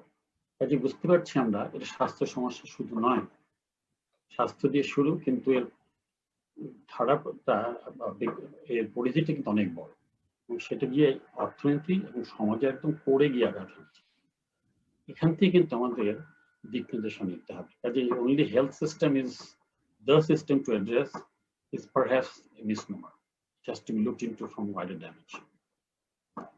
এখন সম্প্রতি যে ধরনের গবেষণা আমরা লক্ষ্য করছি ন্যাশনালি, ইন্টারন্যাশনালি, এবং আমাদের এখানেও বেশ কিছু কাজ হচ্ছে, এবং আমাদের সহকর্মী যারা অস্ট্রেলিয়া আছেন তারাও বললেন, তারাও বাংলাদেশ পর কাজ করছেন অনেকেই। এই তথ্যপত্র থেকে যেটা মনে হচ্ছে বাংলাদেশে কোন জায়গাগুলো মারাত্মকভাবে কোভিড-19 দ্বারা প্রভাবিত হতে পারে বা হচ্ছে, তার প্রথম যেটা হতে পারে বা হচ্ছে এবং প্রাথমিক তথ্য আমাদের বলছে সেটা হচ্ছে গ্রামীণ ও শহরের একটা বিরাট অংশের মানুষের মধ্যে এক ধরনের নতুন গরিব সৃষ্টি হবে। Some kind of a new poverty situation be there, যেটার প্রতিফলন আমরা দেখছি আবার গিয়ে পড়বে SDG 1-এ। কারণ SDG 1-এ আমরা দারিদ্রতাকে সরাতে চাচ্ছি। যে সমসাময়িক স্টাডি যেটা বলছে যে গ্রামীণ এবং শহরে নতুন করে গরিব সৃষ্টি হবে, তাহলে SDG 1-টাকে আমাদের কিন্তু মাথায় রাখতে হবে, ওখানে গিয়ে পাওয়া ইম্প্যাক্টটা করবে। দ্বিতীয় যেটা সমসাময়িক গবেষণা আমরা পাচ্ছি সেটা হচ্ছে সামাজিক বৈষম্য বাড়বে এবং খাদ্য নিরাপত্তা, সামাজিক বৈষম্য বাড়বে, এটি SDG 10-কে ইম্প্যাক্ট করবে। ইতিমধ্যে আমরা লক্ষ্য করছি যে অনেক লোক বেকার হয়ে গেছে, তো বেকার হলে তো বৈষম্য বাড়বেই, কারণ SDG 10-এ যে এর ইম্প্যাক্টটা করছে। তৃতীয় ইম্প্যাক্টটা যেটা আমরা দেখছি অবশ্যই খাদ্য নিরাপত্তা। খাদ্য নিরাপত্তাটা SDG 2-র সাথে সম্পৃক্ত। সেখানে আমরা দেখছি যে এখনই কিন্তু অনেক জায়গায় খাদ্যের সরবরাহ কমেছে। প্রাথমিক তো অনেক খুবই খারাপ ছিল, বাট এখন কিন্তু অনেক জায়গায় খাদ্য নিরাপত্তা হচ্ছে। তার কারণ আপনি নিশ্চয়ই খেয়াল করেছেন যে ঠিক কোভিড যখন শুরু হলো তখন সরকারি খাদ্য সাহায্য নিয়ে নানান ধরনের সংবাদ আমি পত্রিকা দেখেছি এবং ওখানে অনেক ধরনের লিকেজের সংবাদ আমরা পেয়েছি, যার ফলে খাদ্য নিরাপত্তা একটা বিরাট চ্যালেঞ্জ ওখানে দাঁড়িয়েছে। চতুর্থ যে জিনিসটা সমসাময়িক গবেষণা বেরিয়ে আসছে সেটা হলো এসডিজি 5 অর্থাৎ জেন্ডারের উপরে। এখানে কিন্তু একটা বিরাট বিষয় লক্ষ্য করছি। ইতিমধ্যে বাংলাদেশে দেখতেই পাচ্ছি যে নারীর প্রতি সহিংসতা কিন্তু অনেক বেড়ে গেছে। সেটা অনেক ধরনের সহিংসতা, আর সেটা পারিবারিক হতে পারে, সামাজিক হতে পারে, তার প্রাতিষ্ঠানিক হতে পারে। এই সহিংসতাটা বাড়ছে এবং এটা একদম সরাসরি এসডিজি 5 এর সাথে সাংঘর্ষিক। কাজে আমাদের এটা একটা বার্তা আমাদের দিচ্ছে। Sir sorry to interrupt you sir, একটু যদি 3 মিনিটের মধ্যে শেষ করেন স্যার। শেষ করে দিচ্ছি। আর বাকি যেটা থাকছে ব্যাপকভাবে সেটা অবশ্যই অর্থনীতিবিদরা বলছেন আমাদের গ্লোবালি সত্য, সেটা হচ্ছে জাতীয় আয়, যেটা বেসিক্যালি এসডিজি 8 আর এসডিজি 12-কে প্রভাবিত করে। এখন প্রশ্ন হলো এই পথ থেকে আমরা কি উত্তরণের দিকে যাব, উত্তরণটা কি হতে পারে? আমার একজন গবেষক হিসেবে, বিশেষ করে গভর্নেন্সের গবেষক হিসেবে আমার মনে হয় এসডিজি যে ইন্ডিকেটর গুলো আমরা সেট করা ছিল সেখানে কিন্তু ফ্লেক্সিবিলিটি আছে। এই কোভিড এর আলোকে আমাদের বোধহয় সম্ভবত সেই ইন্ডিকেটর গুলো আবার একটু ইন্ডিজেনাইজ করতে হবে, এটা হচ্ছে এক। দ্বিতীয় হচ্ছে আমাদের ব্যাপক গবেষণা হওয়া আছে। আমি খুব খুশি হয়েছে যে আমাদের বাংলাদেশি প্রবাসীরা অনেক গবেষণা করছেন। আমাদের এখানে শুরু হয়েছে, আমরা এখন দেখছি, কারণ আমাদের কোভিড তার impact on economy, society and public administration, এটা নিয়ে আমাদের ব্যাপক কাজ করতে হবে। তৃতীয় একটা আমি আশাবাদী জিনিস মনে করছি, সেটা হচ্ছে আমার মনে হয় আপনারা অনেকেই জানেন 80-র দশকে আমাদের বিরাট একটা সাফল্য ছিল। এই সাফল্যটা ছিল তখন প্রচুর ভাবে দেশের মহামারী, কলেরা এবং এই ধরনের রোগটা আমরা ভুগতাম। তখন কিন্তু সিএসও, এনজিও এবং স্থানীয় সরকারের সম্পৃক্ততায় সরকার একটা অসাধারণ অর্জন করেছিল। সেটা হচ্ছে একদম পানীয় জলের ব্যবস্থা, বিশুদ্ধ পানীয় জলের ব্যবস্থা। এটা একটা সাফল্য, কিন্তু এটা তৃতীয় বিশ্বে এটা মডেল হিসেবে হয়েছে। এখন এই টিকাদান কর্মসূচিটার থেকে যদি আমরা শিক্ষা নিই 80 দশকে, এখন এই এসডিজি পরবর্তীকালে বা বর্তমানে এই অবস্থাতে আমরা এখানে আবার নতুন করে স্থানীয় সরকার এবং সিএসও, এনএসও এদেরকে, এনজিও কে ইনভলভ করতে পারি কিনা, এই সম্পৃক্ততা। আর চতুর্থ যেটা আমি বলবো সেটা হচ্ছে যে আমাদের হেলথ কেয়ার সিস্টেমের যে ডেলিভারিটা কত ফ্রেজাইল, এটা আমাদের কাছে উন্মুক্ত হয়ে গেছে। We really need some kind of very progressive systematic structure for healthcare, especially in the periphery, শহরে না। এবং আরেকটা জায়গা আমাদের খেয়াল করতে হবে, প্রাইভেট সেক্টর আমরা বের করেছি হেলথ সেক্টরের জন্য, এটা কিন্তু কমপ্লিটলি ফেল করেছে to really support the people who are in the need, specially covid এর প্রেক্ষিতে। আমি শেষ করবো একটা কথা দিয়ে। দেখুন, আমাদের দেশের দুর্যোগ ব্যবস্থা নিয়ে আমরা অনেক বিপর্যয় অবস্থায় ছিলাম। বাংলাদেশের ডিজাস্টার ম্যানেজমেন্ট লটা, পলিসিটা কিন্তু গ্লোবালি অ্যাক্লেইমড হয়েছে, কিন্তু অনেক দেশ এটাকে অত্যন্ত স্বাগত জানিয়েছে এবং অনেক দেশ এটাকে রেপ্লিকেটও করেছে। এবং আপনি এটাও জানতে হবে, এর জন্য কিন্তু আমরা জাতিসংঘ থেকে এবং নানা জায়গা থেকে আমাদেরকে পুরস্কৃত করা হয়েছে। আমার ধারণা যে কোভিড-19 সামনে রেখে আমরা আমাদের এই দুর্যোগ বলবো না, মহামারী মোকাবেলার জন্য কিভাবে একটা লোকজ বা একটা স্থানীয়ভাবে একটা কোনো নতুন নীতিমালা তৈরি করা যায় কিনা, তার কাজ আমাদের এক্ষুনি শুরু করতে হবে। Thank you very much. অনেক ধন্যবাদ অধ্যাপক সালাউদ্দিন এম আমিনুজ্জামান স্যারকে আপনার চমৎকার উপস্থাপনার জন্য। সামাজিক বৈষম্য, বেকারত্ব বৃদ্ধি, খাদ্য নিরাপত্তা সমস্যা, নারীর প্রতি সহিংসতা বৃদ্ধি, এগুলো সবই আসলে আমাদের ঘুরে ফিরে সাস্টেইনেবল ডেভেলপমেন্ট গোলের বিভিন্ন গোলকে আসলে সংযুক্ত করে আমরা যেটা দেখি। ফলে নতুন করে যদি আমরা পোস্ট কোভিড সময়ের কথা চিন্তা করি, তাহলে এই বিষয়গুলোতে অধ্যাপক আমিনুজ্জামান যেভাবে বললেন যে আরো বেশি মনোযোগ দিতে হবে, সেই বিষয়গুলো নিয়ে অবশ্যই আমাদের আরো কাজ হবে। আমাদের সরকার এবং বিভিন্ন সিভিল সোসাইটি অর্গানাইজেশন সেই বিষয়গুলোকে গুরুত্ব দিয়ে বিবেচনা করবেন বলে আমরা আশাবাদ ব্যক্ত করছি। এ পর্যায়ে আমি আমন্ত্রণ জানাচ্ছি ডক্টর দেবপ্রিয় ভট্টাচার্যকে, যিনি সিপিডির বোর্ড অফ ট্রাস্টিজের সম্মানিত সদস্য এবং ডিস্টিংগুইশড ফেলো হিসেবে সিপিডিতে কর্মরত আছেন। Please, doctor Debapriya. Thank you, Dr. Bulbul. I see the Honorable Vice Chancellor is here, Professor Atikul Islam, my very esteemed panelist, co-panelist over here, the faculty, the students, and all the media colleagues, and everybody else who have joined this discussion today, which is quite timely and quite policy relevant in certain ways. My preceding panelists have already elaborated a number of dimensions, and they have already touched upon the major issues which this particular theme really evokes in the context of Bangladesh, the impact of COVID and how do we need to reconsider the SDG in Bangladesh. So I have been instructed by the organizer to speak in Bangla. But at the same time, I see in the chat box there are, dissents coming up saying that it is not fair to everybody. I just wonder what would be an SDG policy for this, how to become inclusive, but at the same time to be also communicative in that way. So I have decided that I will speak in Bangla, but in between I will punch in some English sentences so that my non-Bangla speaking colleagues can also feel included in the discussion.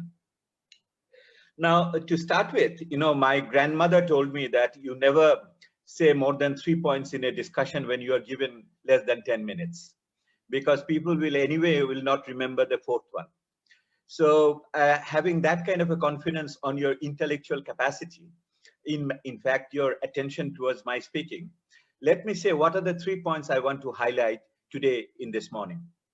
The first and foremost is that the framework issue. অর্থাৎ যে কাঠামো নিয়ে আমরা আলোচনা করছি, build back better, what does it actually mean? এটার অর্থটা কি? বিল্ড ব্যাক বেটার বলতে কি বুঝায় এবং বাংলাদেশের ক্ষেত্রে এটার ব্যাখ্যাটা কি হবে, এটার সেই অর্থে বিস্তৃতিটা আমরা কিভাবে দেখব। দ্বিতীয় যে বিষয়টি, the second point over there is what are exactly are the issues. এখানে কি বিষয়ে, এটার ব্যাপ্তিটা কতখানি হবে, এর গভীরতা কি হবে, এবং এটা কিভাবে আমরা বিভাজিতভাবে এটাকে বাংলাদেশের সুনির্দিষ্ট বাস্তবতার ভিতরে প্রতিস্থাপন করে আমরা এটাকে পুনর্বিবেচনা করতে পারি। How do you reconsider it in the context of Bangladesh in the post crisis situation. And the last point I want to highlight is the what is the way forward. তাহলে করতে কি হবে? আমাদের মতো জ্ঞানী মানুষদের আলোচনাকে কিভাবে বাস্তবে রূপান্তরিত করা, নীতি প্রণয়নে নিয়ে যাওয়া, এটা তো বড় বিষয়। How do you really translate them into actual policies in the coming days? So those are the 3 points I would like to say, and I will be very brief on this, and you do alert me before 2 minutes, last 2 minutes, Dr. Bulbul. The first is a framework issue, build back better. Je bitorkoti cholche, the debate which is going on is that what type of trends we want to sustain or build back in the post-COVID, post-shock circumstances. আমি মহামারী বলি না, আমি মনে করি অতিমারি, কারণ বাংলাতে এটা ঠিক না, কারণ প্যান্ডেমিক হলো মহামারী, আর যদি আপনি এপিডেমিক হলো মহামারী, আর প্যান্ডেমিক বললে আমি মনে করি অতিমারি, কারণ তার চেয়েও বেশি, কারণ pandemic is more than, as you know, is a systemic issue, and অতিমারি আমি শব্দটা ব্যবহার করি। তো এই অতিমারি উত্তর পরিস্থিতিতে কি হবে? দেখুন, তাহলে আমার প্রথম যে কাজটা করতে হবে, আমার পুরনো জায়গায় ফিরে যাওয়াতে, restoring the initial condition, to find out, আমার জানতে হবে কোন কোন প্রবণতাগুলো উপকারী, কোনগুলো অপকারী ছিল বাংলাদেশের জন্য। দি ক্লাসিক্যাল কেস, এন্ড আমি চ্যাট বক্সে দেখলাম একটা প্রশ্ন একজন দিয়েছেন গ্রোথ নিয়ে, গ্রোথ এন্ড এনভায়রনমেন্টের ট্রেড অফ নিয়ে উনি প্রশ্নটা দিয়েছেন। আমি সেই উত্তরে বলছি, দেখুন, সকলেই জানি বাংলাদেশে প্রবৃদ্ধির হার বেশি ছিল গত 10 বছরে, যদিও আমাদের মতো সংশয়বাদীরা অত বেশি মনে করে না, কিন্তু ছিল। কিন্তু সেই প্রবৃদ্ধির সাথে আমরা জানি বাংলাদেশে বৈষম্য বেড়েছে। তাহলে আমাদের আগামী দিনে চিন্তাটা কি হবে? যখন আমি বিল্ড ব্যাক বেটার করব, বেটারটা কি হবে? আমার প্রবৃদ্ধিকেও রাখতে হবে, আবার বৈষম্যকেও আমার নিয়ন্ত্রণে রাখতে হবে। তাহলে ইনক্লুসিভ গ্রোথের, ইকোনমিক গ্রোথের কথা আমাদের বলতে হবে।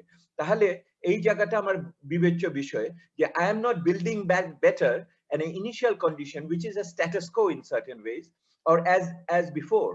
It is something different. It is building back better. বেটারটা আমাকে প্রত্যেক জায়গাতে খুঁজে খুঁজে বের করতে হবে। ঠিক একই রকম খুঁজে বের করতে হবে যে জলবায়ুর ক্ষেত্রে আমরা যে এখন যে সবুজায়নের কথা বলছি, সবুজ প্রবৃদ্ধির কথা বলছি, সে গ্রিন ডিলের কথা বলছি, সেই গ্রিন ডিলের তাহলে কি অর্থ দাঁড়াবে বাংলাদেশের জন্য প্রবৃদ্ধিকে নষ্ট না করে কিভাবে করবে? কারণ ইতিহাস আমরা অন্যান্য আমরা বিশ্লেষণে দেখেছি যে প্রবৃদ্ধি এবং পরিবেশের ভিতরে একটি নেতিবাচক সম্পর্ক প্রায়শই বিরাজ করে। তাহলে কেমন করে প্রবৃদ্ধিকে রক্ষা করে সুরক্ষা দিয়ে আমরা আবার প্রবৃদ্ধি করব, এটাও দেখতে হবে। তো আমি শুধু প্রবৃদ্ধির উদাহরণ দিয়ে বললাম যে কিভাবে বৈষম্য এবং আমার যে জলবায়ু বা প্রতিবেশের যে সুরক্ষা, এইটার বিষয়টি দেখাবে। এরকম আমি ধরে ধরে আপনাকে আরো বহু উদাহরণ দিতে পারি। কি বিষয়গুলোর ভিতর আমরা দেখব? দ্বিতীয় বিষয়তে আসছি। আমি মনে করি যে এটার কাঠামোটা আমার এসডিজির যে এই যে বৈশ্বিক টেকসই উন্নয়ন কর্মসূচি, আমরা বলি অভিষ্ট, আমরা গোলের বাংলা করেছি অভিষ্ট, আর অন্যগুলো সূচক লক্ষ্যমাত্রা এগুলি আছে। তো ওই অভিষ্ট আলোকে আমি কিভাবে দেখবো আপনাদের, আমি সেটা বলতে চাই। প্রথম যে বিষয়টি আমাদের দেখার বিষয় সেটা হলো আমাদের এই কোভিড দেখিয়েছে যে এরকম একটা ঝুঁকি যখন আসে, এরকম যখন একটা আঘাত আসে, তখন সবচেয়ে বেশি আমরা বিভিন্ন লক্ষ্যের বিভিন্ন অভিষ্টের আন্তঃসম্পর্কগুলো হঠাৎ করে আবিষ্কার করি নতুন করে। অর্থাৎ আমার স্বাস্থ্যের সাথে অর্থনীতির কি সম্পর্ক, অর্থনীতির সাথে প্রতিবেশের কি সম্পর্ক, তার ভিতরে আমার নারীর সাথে কি সম্পর্ক, শিশুর সাথে কি সম্পর্ক, এই যে আন্তঃসম্পর্কীয় ব্যাপারটা, এটা যে এক পেশে ভাবে আমরা উন্নয়নকে দেখি, this one-sided application of our mind in terms of looking at this or the other SDGs in a silo approach, which was there in the MDG, is so wrong. And we once again understood that we have to look into the interlinkages. How do you look at this, the synergies and the trade-offs and all these things is over there, because, and to look for the coherence amongst them, because this is a holistic compact. It is a holistic program. So looking at it in its interlinkages becomes very, very critical. The second point, you look at one of the what I call the tagline of the SDGs, that leave no one behind. So who are being left behind? On behalf of our citizens platform, আমরা অনেক আলোচনা করেছি এবং দেখেছি সেটা কি হয়েছে।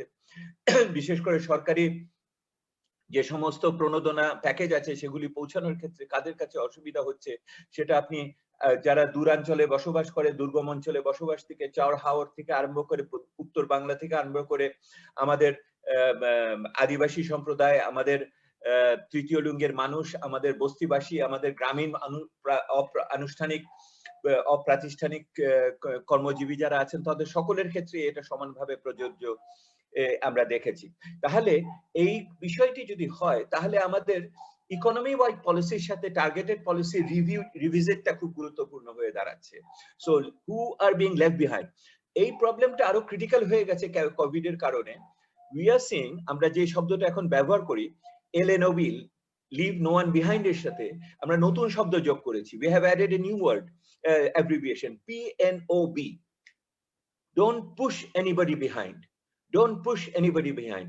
আমরা এই নতুন আঘাতে আমরা দেখেছি যে নতুন ধরনের ঝুঁকির সৃষ্টি হয়েছে, নিম্ন মধ্যবিত্তের জন্য একটা নতুন ঝুঁকির সৃষ্টি হয়েছে। যারা আমার অপ্রাতিষ্ঠানিক খাতে গতকাল পর্যন্ত মোটামুটি একটা জীবন জীবিকা ধারণ করত, তারা এই মন্দা এবং আঘাতে এখন বিপন্ন অবস্থার ভিতরে চলে গেছে। যেহেতু আমাদের এটাকে ডাইনামিক ভাবে দেখতে হবে, we will have to look it into the dynamism within which is seeing এটার কি বেশি আরবান নেচার আছে দেন the rural nature, because agriculture had been more or less okay. So tahale urban nature ke aro how do you really capture in that way? This is the second point.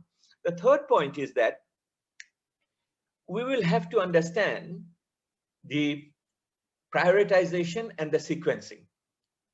প্রাধিকার এবং পরম্পরা, নীতি নির্ধারণের ক্ষেত্রে প্রাধিকার এবং পরম্পরাটা নতুন ভাবে বিবেচিত হবে। একটু আগে যে সুদীপ্ত বলেছেন যে সামাজিক নিরাপত্তার ইস্যুতে ন্যূনতম আয়, এই ইস্যু তো আমরা গত 5 বছর যাবত বলে আসছি, কিন্তু সেরকম ভাবে মনে দাগ কাটতে পারিনি। যদিও সরকারের পক্ষ থেকে একটি জাতীয় সুরক্ষা নীতি গ্রহণ করা হয়েছে, আমরা একটা সার্বজনীন পেনশন পলিসির কথা বলছি, আমরা একটা সার্বজনীন সামাজিক সুরক্ষার কথা বলছি, একটা ন্যূনতম আয়ের কথা বলছি। এইগুলি হলো নতুন প্রাধিকার। এই নতুন প্রাধিকারকে আমার পরম্পরা করতে হবে, অর্থাৎ আমি এইটাকে কি বাস্তবায়ন করতে সোজাসুজি পারবো? Can we do it immediately, the minimum wages, or we will have to fix the institutions before doing that? That is the sequencing issue. What are the institutions which have to be fixed before we take on these new types of priorities or adjusted priorities as we go there? So these are the another point over there. That brings us to the institution, goal number 16.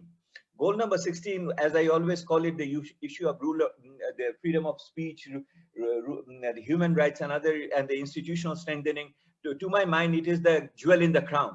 পুরো এটা যদি একটা মুকুটের মতো হয়, মুকুটের ভিতরে যে মণিমাণিক্যের ভিতরে যে সবচেয়ে বড় উজ্জ্বল আপনার হীরকটি আছে, সেটা হলো গোল নাম্বার 16।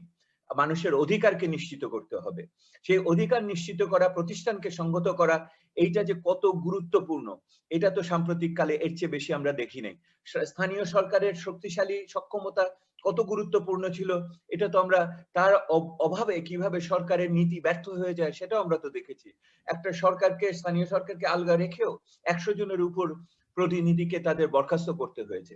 সেহেতু প্রতিষ্ঠানের কথা আমি বড় করে বলতে চাই, সেটা হলো, আমি শেষ করছি এখনই, এবং প্রতিষ্ঠানের কথা এটা বিচার ব্যবস্থা থেকে আরম্ভ করে প্রশাসনিক ব্যবস্থা থেকে সবগুলো একসাথে। শেষ যেটা হবে বৈশ্বিক কর্মসূচি, অর্থাৎ এটা একটা, it is a global compact. If it is a global compact, we will have to think through what are the new global public goods we are talking about. কি আমরা বৈশ্বিক গণপণ্যের কথা আলোচনা এখানে করব। শান্তি শৃঙ্খলা যেমন এমন, vaccine has become the most important issue over here. Vaccine, it has to become a global public good. এইটাকে আমার বড়ভাবে এখানে আসবে। অন্যান্য সাহায্যের কথা এই মুহূর্তে আমি বললাম না। আমি শেষ করছি। ওয়ে ফরওয়ার্ড হলো এইরকম একটা চিন্তা ভাবনাকে আমাদের ক্রমান্বয়ে সরকারের এই মুহূর্তে এসডিজি বাস্তবায়নের যে প্রক্রিয়া আছে তার সাথে যুক্ত করতে হবে। We'll have to connect ourselves, all these thoughts, what we are putting together, to the policy framework of the government and its ongoing activity. Where do I do that? First is the SDG sector. We have an SDG framework, আমাদের একটা SDG কাঠামো আছে, SDG monitoring indicators গুলো আছে, আমার SDG strategy আছে, এই এবং এটার সাথে SDG data issue আছে। তথ্যের বিভাজিত তথ্য, disaggregated data is the name of the game. তাহলে তথ্য, framework, monitoring activity, SDG, localization of the SDG, so critical. This is the issue. এই জায়গাতে আমাকে যুক্ত করতে হবে। কি দিয়ে যুক্ত করব? আমি যুক্ত করব আগামী এই বছরের বাজেট দিয়ে, আমি যুক্ত করব যে ৮ম পঞ্চবার্ষিক পরিকল্পনা এই মুহূর্তে লিখিত হচ্ছে, আমি যুক্ত করব 2021 সালের যে প্রেক্ষিত পরিকল্পনা আছে সেটা। The upcoming budget is in my target zone. The draft 8th 5-year policy is my target zone, and of course the 2041 the perspective plan is also within my consideration. So colleagues, it's a hell of a business, and I really congratulate the North-South University for organizing this dialogue, this discussion. আমি আবার বলছি, আমাদের ভালো করে বুঝতে হবে build back better বলতে বাংলাদেশের প্রেক্ষিতে কি বুঝি, এবং সেটার ভিতরে তার ব্যাপ্তি এবং গভীরতাগুলো কি, বিষয়গুলো কি, এবং শেষে একে আমরা কিভাবে সরকারের জাতীয় নীতিমালার সাথে সংযুক্ত করে আরো বেশি বাংলাদেশের ওই পিছিয়ে পড়া মানুষগুলোর জীবনমানের উন্নতি করতে পারি। আমাকে শোনার জন্য আপনাদের অনেক ধন্যবাদ। Thank you for listening to me. অনেক ধন্যবাদ স্যার, অনেক ধন্যবাদ আপনার চমৎকার বক্তব্যের জন্য ডক্টর দেবপ্রিয়। আপনি অনেক সুন্দর করে আমাদের যে চ্যালেঞ্জগুলো যেগুলো আছে সেগুলো কিভাবে আমাদের জাতীয় নীতিমালায় নিয়ে আসা যায় সেই জায়গাগুলোকে আপনি চিহ্নিত করেছেন, এবং আপনি বলেছেন যে এগুলো খুব সহজসাধ্য বিষয় না, যদিও খুব জটিল, কিন্তু এই বিষয়গুলো নিয়ে সামনে কাজ করতেই হবে, এবং বৈশ্বিক সাহায্য সহযোগিতার পাশাপাশি লোকালাইজেশন খুব জরুরি একটি বিষয়। অনেক ধন্যবাদ। এ পর্যায়ে আমি আমন্ত্রণ জানাচ্ছি আমাদের সর্বশেষ বক্তা অ্যাম্বাসেডর শহীদুল হক, যিনি সিনিয়র ফেলো হিসেবে কাজ করছেন এসআইপিজি নর্থ সাউথে এবং প্রাক্তন ফরেন সেক্রেটারি। ধন্যবাদ। আসলে শেষে আসার দুটো সুবিধা আছে, একটা হলো যে সবাইকে শোনার পরে বক্তব্য রাখা, এবং আরেকটা অসুবিধা হলো যে সবাই বলে ফেলেছে, এখন আমি কি বলবো। তো আমি একটা পাওয়ার পয়েন্ট ব্যবহার করব, তাহলে আমার জন্য একটু সুবিধা হবে। আমি একটু শুরু করতে চাই এইভাবে যে 2015-তে যখন আমরা এই এসডিজি অ্যাডপ্ট করি, আমি তখন ওখানে নিউ ইয়র্কে ছিলাম, তখনকার যে পৃথিবী এবং যে বাস্তবতা আজকে এটা পুরোপুরি চেঞ্জ হয়ে গেছে।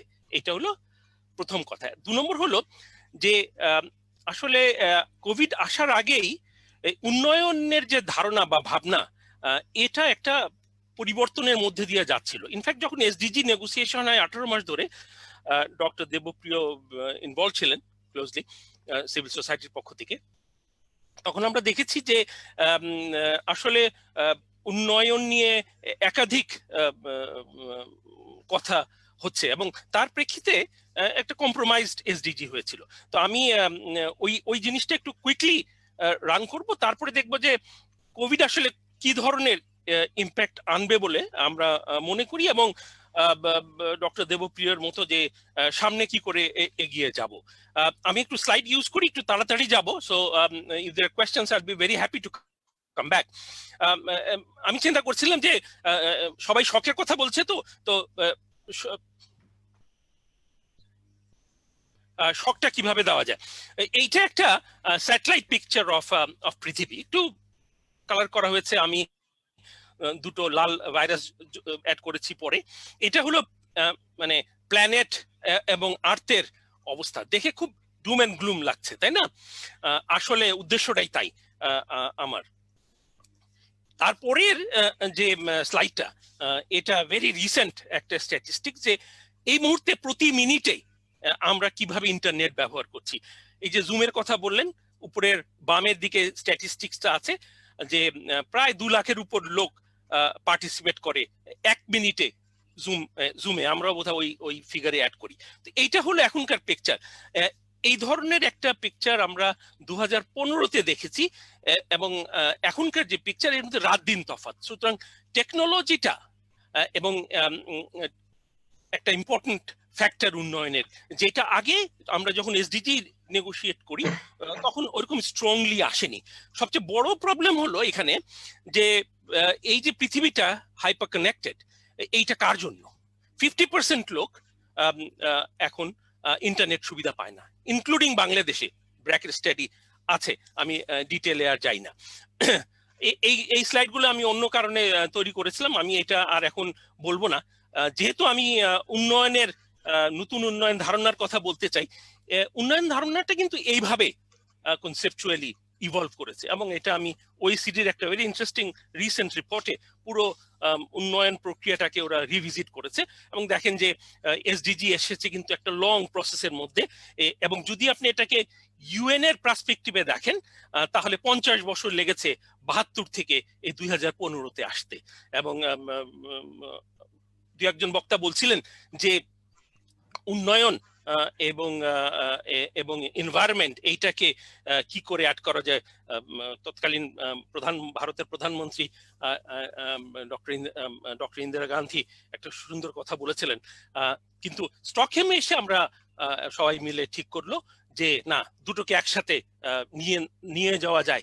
সেই যে একটা সমঝোতা কনসেনসাস হয়েছিল ওটা কিন্তু ভেঙে পড়েছে। এখন আপনার প্রধান দেশগুলো বলছে যে আমরা এখন আর উন্নয়ন এবং এনভায়রনমেন্টকে এক করে দেখতে চাই না। এটার পিছনে অনেক কারণ আছে, আমি আর ওটাতে যাই না। একটা ইন্টারেস্টিং স্ট্যাটিস্টিক্স উন্নয়নের, এটা আমি এক জায়গা থেকে চুরি করেছি, but I have given the credit. সেটা হলো যে উন্নয়ন কিন্তু এখন খুব দ্রুত ঘটছে।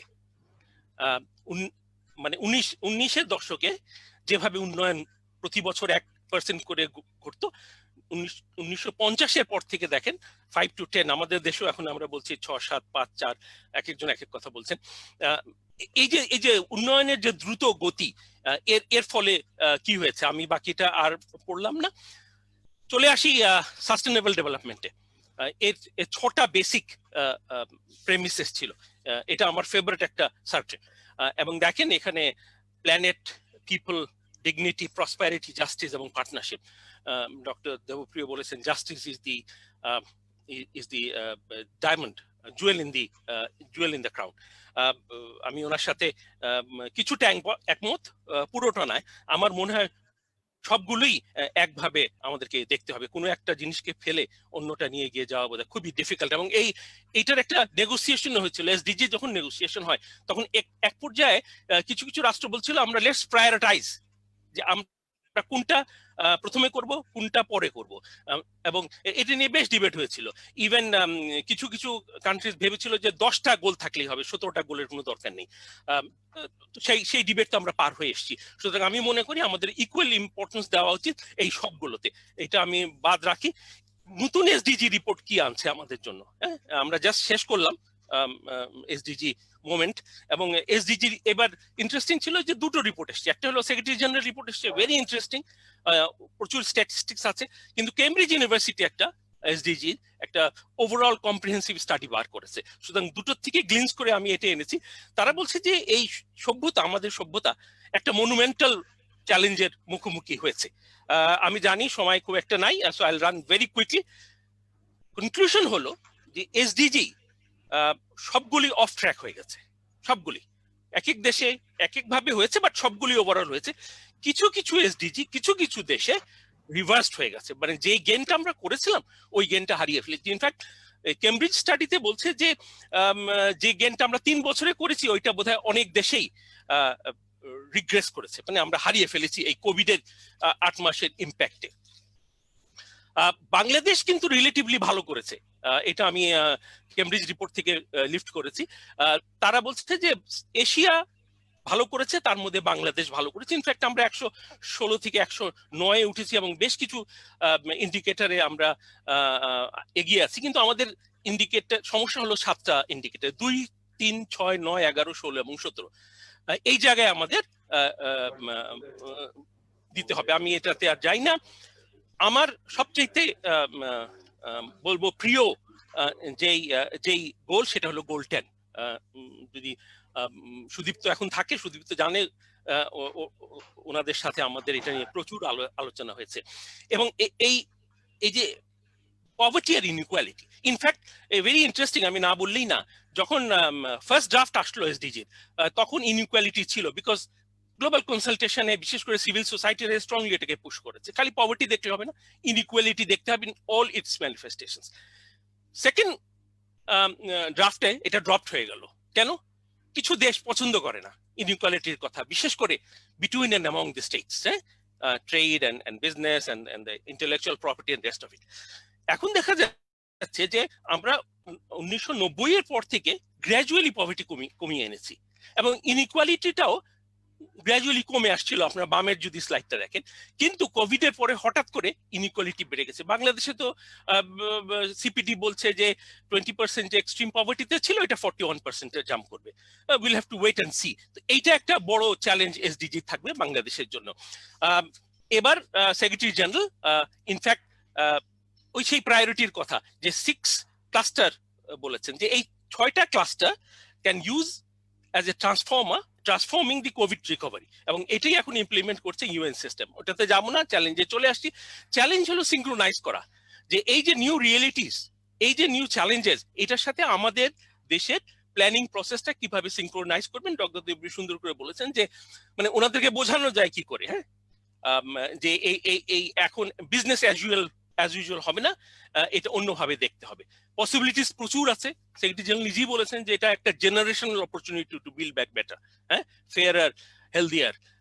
কিছু কিছু কোয়েশ্চেন আছে যেটা আমরা হয়তো ধামাচাপা রেখেছিলাম, এখন এটা সবার জন্য ইম্পর্টেন্ট হয়ে গেছে। এবং সিভিল সোসাইটি লেভেলে, বিজনেস লেভেলে নানা রকম কথা হচ্ছে। Coming back to the whole governance issue, 2023-এ world summit on inclusive global governance হবে। সো এখন থেকে যে preparatory process both in the government level and the civil society level হবে, গভর্নেন্সটা একটা ইম্পর্টেন্ট এরিয়া হিসেবে উঠে আসবে সার্টনলি। আমার লাস্ট স্লাইড, এসডিজি ইমপ্লিমেন্টেশনটা বোধহয় একটা ক্রিটিক্যাল ফেজে এসে।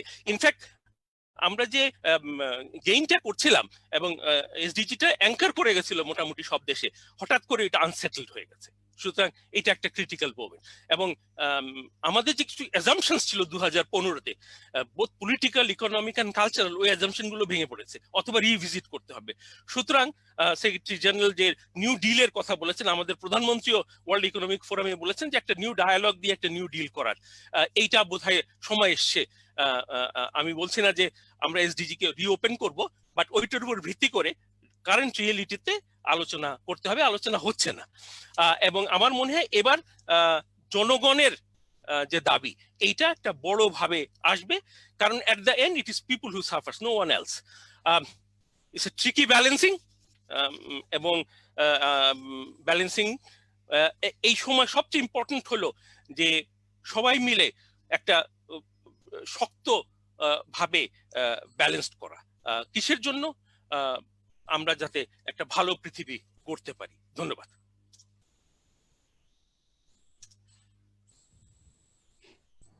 অনেক ধন্যবাদ অ্যাম্বাসেডর শহীদুল হক আপনাকে। আপনি চমৎকার করে অনেকগুলো গুরুত্বপূর্ণ বিষয় নিয়ে আসছেন, কি করে আমরা পরবর্তীতে সমস্যাগুলো নিয়ে আরো বেশি কোঅর্ডিনেটেড ওয়েতে এই বিষয়গুলোকে অ্যাড্রেস করতে পারে, বিশেষ করে রাষ্ট্রীয় পর্যায়ে এবং গ্লোবাল বা বৈশ্বিক পরিসরে। অনেক ধন্যবাদ। এই পর্যায়ে আমরা প্রশ্নোত্তর পর্বে চলে আসছি।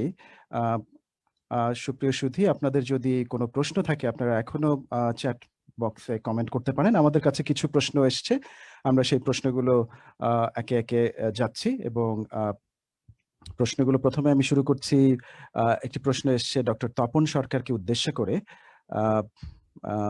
একজন লিখেছেন, how he will evaluate the role of agriculture in post-pandemic situation to rebuild or support the economy. Doctor Tapan Sarkar, আপনার কাছে আরো একটা প্রশ্ন আছে, আপনি এটা নিয়ে যদি রেসপন্ড করতে চান এখন করেন, আমি আরেকটা প্রশ্ন আপনাকে বলছি। জি, করেছেন, তাকে অনেক ধন্যবাদ। একটি গুরুত্বপূর্ণ প্রশ্ন।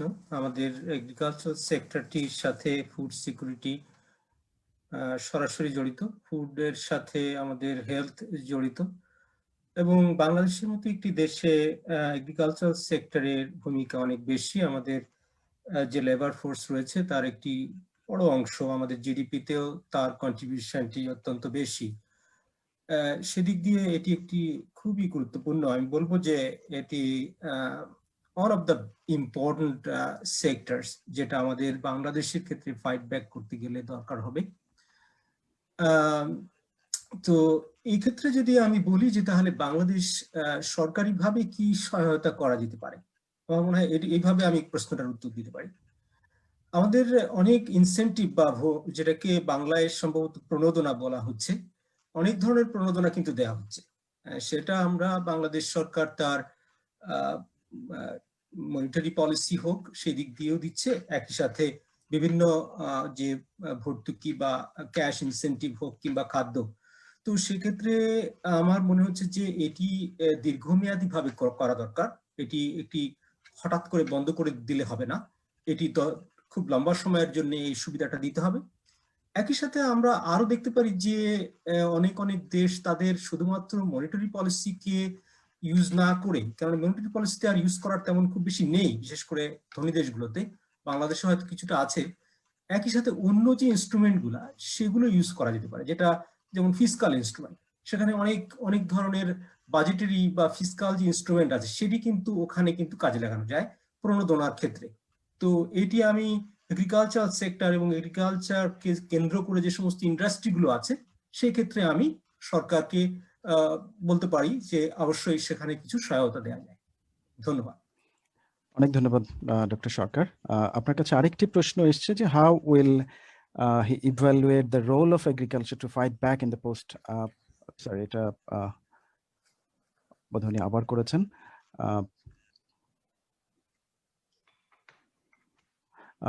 এরপরে আরেকটি প্রশ্ন এসছে ডক্টর দেবপ্রিয়র কমেন্টের পরবর্তীতে শহীদুল হক, অ্যাম্বাসেডর শহীদুল হক এর কাছে, সেটি হচ্ছে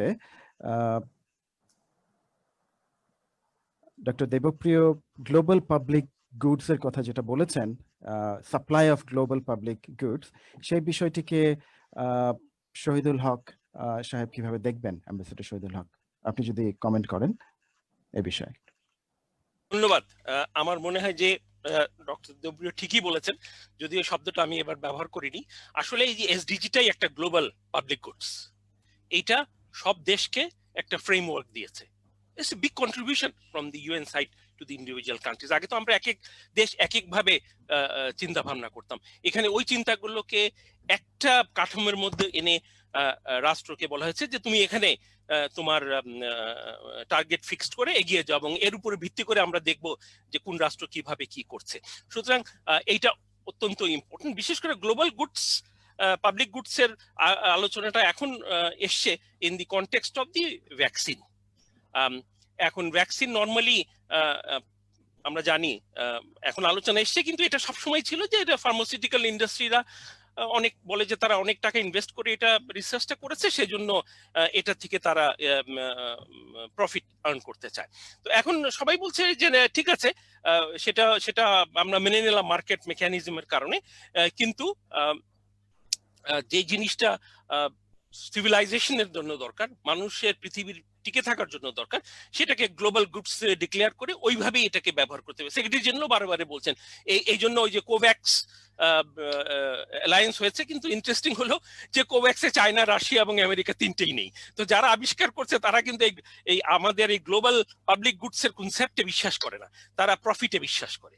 ওই জায়গায় একটা টেনশন থেকে যাচ্ছে। অ্যাবসলিউটলি বাংলাদেশের প্রাইম মিনিস্টার বারে বলেছেন, ইউএনজিওতেও বলেছেন যে আমরা যে ভ্যাকসিন আবিষ্কার করব এইটা সবার জন্য, এইটা সবার সম্পত্তি, কারো কোনো ব্যক্তিগত সম্পত্তি না, ওইভাবে দেখতে হবে। ধন্যবাদ। অনেক ধন্যবাদ অ্যাম্বাসেডর শহীদুল হককে। আমি এখন অধ্যাপক কামরুল আলমকে আমি একটু অনুরোধ করবো আপনার কমেন্টস বা আপনার প্রশ্নটি যদি আপনি মাইকে এসে একটু বলেন, একটু আনমিউট করে। স্যার। জি, থ্যাংক ইউ ডক্টর বুলবুল। প্রথমে ধন্যবাদ জানাচ্ছি নর্থ সাউথ ইউনিভার্সিটিকে এই ধরনের একটি আলোচনা সভা অনলাইনে অর্গানাইজ করার জন্য। বিষয়গুলো আলোচিত হয়েছে, আমার শুধু একটি অবজারভেশন যেটা শেয়ার করতে চাচ্ছি যে আমরা পৃথিবীতে এখন দেখছি যে রাষ্ট্র একটি বড় ভূমিকা পালন করছে এই কোভিড-19 সিচুয়েশন এবং এর পরবর্তী পর্যায়ে কি করা দরকার এর জন্য, মানে স্টেট ম্যাটার্স। আমি সেই প্রশ্নটি তুলে ধরতে চাচ্ছি, এবং সেই ব্যাপারে অস্ট্রেলিয়াতে আমরা যেটা দেখছি, সরকার বিভিন্ন সেক্টর স্পেসিফিক পরিকল্পনা নিচ্ছে যাতে করে সেক্টরগুলো পোস্ট কোভিড সিচুয়েশনে আবার রিস্টার্ট করতে পারে, to create job and support economic activities and can then link Australia with the global business value chain. সেই ব্যাপারে বাংলাদেশে সেক্টর স্পেসিফিক কোনো পরিকল্পনা নেওয়া হচ্ছে কিনা এই ব্যাপারে মিস্টার শহীদুল হক এবং ডক্টর দেবপ্রিয় ভট্টাচার্যের কাছ থেকে জানতে চাইব। কারণ সাস্টেনেবল ডেভেলপমেন্ট গোলস এগুলো আমাদের objectives, we want to achieve those goals, but তার আগে যে প্রসেসটি দরকার পোস্ট কোভিড-19 সিচুয়েশনে, সেখানটার জন্য বাংলাদেশ রাষ্ট্র হিসাবে কি পরিকল্পনা গ্রহণ করে বা করছে কিনা? ধন্যবাদ। অনেক ধন্যবাদ অধ্যাপক কামরুল আলম। ডক্টর দেবপ্রিয়, আপনি রেসপন্ড যদি করেন, এরপর আমরা let me respond to some of the queries which have been put forward. Kamrul Alam Saheb যেটা বললেন সেটা তো বটেই, and also because you gave me 10 minutes, I wanted to speak 100 minutes, but so whatever was left over, I will also add in, punch in a bit more in this opportunity. So প্রথম যেটা, যদি এই ইস্যুটা ওঠে যে তাহলে আমাদের sector specific programme লাগবে কিনা, এইটা কিছুটা হলো ওই ফ্রেমওয়ার্ক ইস্যুর সাথে যুক্ত, যে আমরা ওই কাঠামোতে বিল্ডিং ব্যাক বেটার বলতে কি বুঝি এবং সেইখানে কোন সেক্টরের আঘাতটা কতখানি সেটা। So if we discuss in the context of SDG, then it becomes very important to assess what are the prognosis about each of the SDGs, not only at the goal level but at the target level. So Bangladesh has a set of targets prioritized. So ওই targets গুলো ধরে we will have to assess and find out what is the current projections after 5 years. So আমি আপনাকে একটা উদাহরণ হিসেবে দিই, SDG 1, no poverty, which is the most critical one possibly, no wonder it is number 1. তো আমাদের হিসাবে এখন আপনি দেখছেন যে এই we have done a projection, BIDS has done it and others have done it. So we have retarded, we have gone back, regressed by 4 years, 4 lost years. তার মানে হলো SDG 1 will not be achieved in Bangladesh under the business as usual circumstances. So we have a prognosis. So if that be the case, then how do you address that part? Like take SDG 8, decent work. Decent work, we have now a prognosis adjusting that it was mentioned by Ambassador Shahidul Haq, that CPD have said that if we had 15% over there, another 20% had been added near poor people. So 35% of the poverty level over there. If you look at also the decent work issues, that 2 to 3 crore people are at the risk of losing jobs. So immediately your decent job issues will become prioritized, and no wonder colleagues have been mentioning Sudipto in his 6-5 points that one of the pillars would be employment generation, and we think that younger colleagues in the coming to the employment market, আপনাদের university থেকে অন্যান্য university থেকে backlog রয়েছে, and এটার সাথে returning migrants আছে, এটার সাথে আপনার যে মন্দার কারণে যে সমস্ত প্রতিষ্ঠান বন্ধ হয়ে গেল, দেউলিয়া হয়ে গেল, তারা রয়েছে. So the employment is a very critical problem over there. আরেকটা উদাহরণ দিই, if you take goal 3 and goal 4, in both cases, education and health, in both cases, we now know, look at the maternal mortality rate. The target is 70 per lakh maternal mortality. We have 200. So how do you expedite that improve the maternal mortality rate in this case? The similar will be now in the new cases is the gender parity index in education. So we all know that the girl child's dropout rate will increase tremendously in the post-COVID situation in the secondary education, because of early marriage, because of the income problem, because of gender violence. It is going to, so the gender parity is going to deteriorate seriously. How do you really refashion it? So a short answer to Kamrul Alam's point is that you will have to think through which we will do that. Yesterday we discussed the cottage, micro and small industries issue, how to build them back into this recovery package as we go. But the point I want to emphasize, a closing point over here, we will need strategic approach based on the projections of the SDG, where do we stand, আমাদের কোথায় অবস্থানটা কি হচ্ছে, কে কতখানি বেশি আঘাতপ্রাপ্ত হয়েছে. কিন্তু একটা জিনিস ভুলে গেলে চলবে না, যেটা সবচেয়ে বড় জিনিস, সেটা হলো যে প্রথম 5 বছরে তো আমরা সবকিছু ঠিক করি নাই, ওইটার ভিতরেও তো সমস্যা আছে. প্রথম 5 বছর কেন, আপনি পুরো 10 বছরে দেখেন বাংলাদেশে কোনো ধরনের প্রাতিষ্ঠানিক সংস্কার তো হয়নি. আপনি প্রাতিষ্ঠানিক সংস্কার না হওয়ার কারণে আজকে আমি যার কাছে যা দেওয়ার কথা সরকারের সীমিত সম্পদেও সেটা দিতে পারছি না. Look at this thing. আমার ম্যাক্রো ইকোনমি নিয়ে তো আজকে খুব একটা আলোচনা হয়নি, একজন শুধু বোধহয় সুদীপ্ত একটু উল্লেখ করেছিলেন বোধহয়. So look at the macro economic circumstances and the reform, absence of reform, how it is affecting. We have a tax GDP ratio, 10% of the GDP, which is stagnant since the last 10 years. And we are talking about that we are having the fastest growing rich people in the world. And what is happening? Where is this money all going? Either we are not really generating income, or somebody is really skimming us out there and taking the money out. So tax generation is a fundamental issue in terms of improving that. We are tax GDP ratio is less than Nepal. Number 2, you look at the banking sector. I call it is an etim sector, because nobody is really looking after these orphans over there, and the orphan is abused like anything. So the government cannot use the banking sector in order to give out the pronodonas, cannot give out the incentives at this moment, because the banking sector is in such a dire situation. Look at the stock market, look at the local government, look at the public administration. So all these things will demand some kind of an, reforms, which is so critical.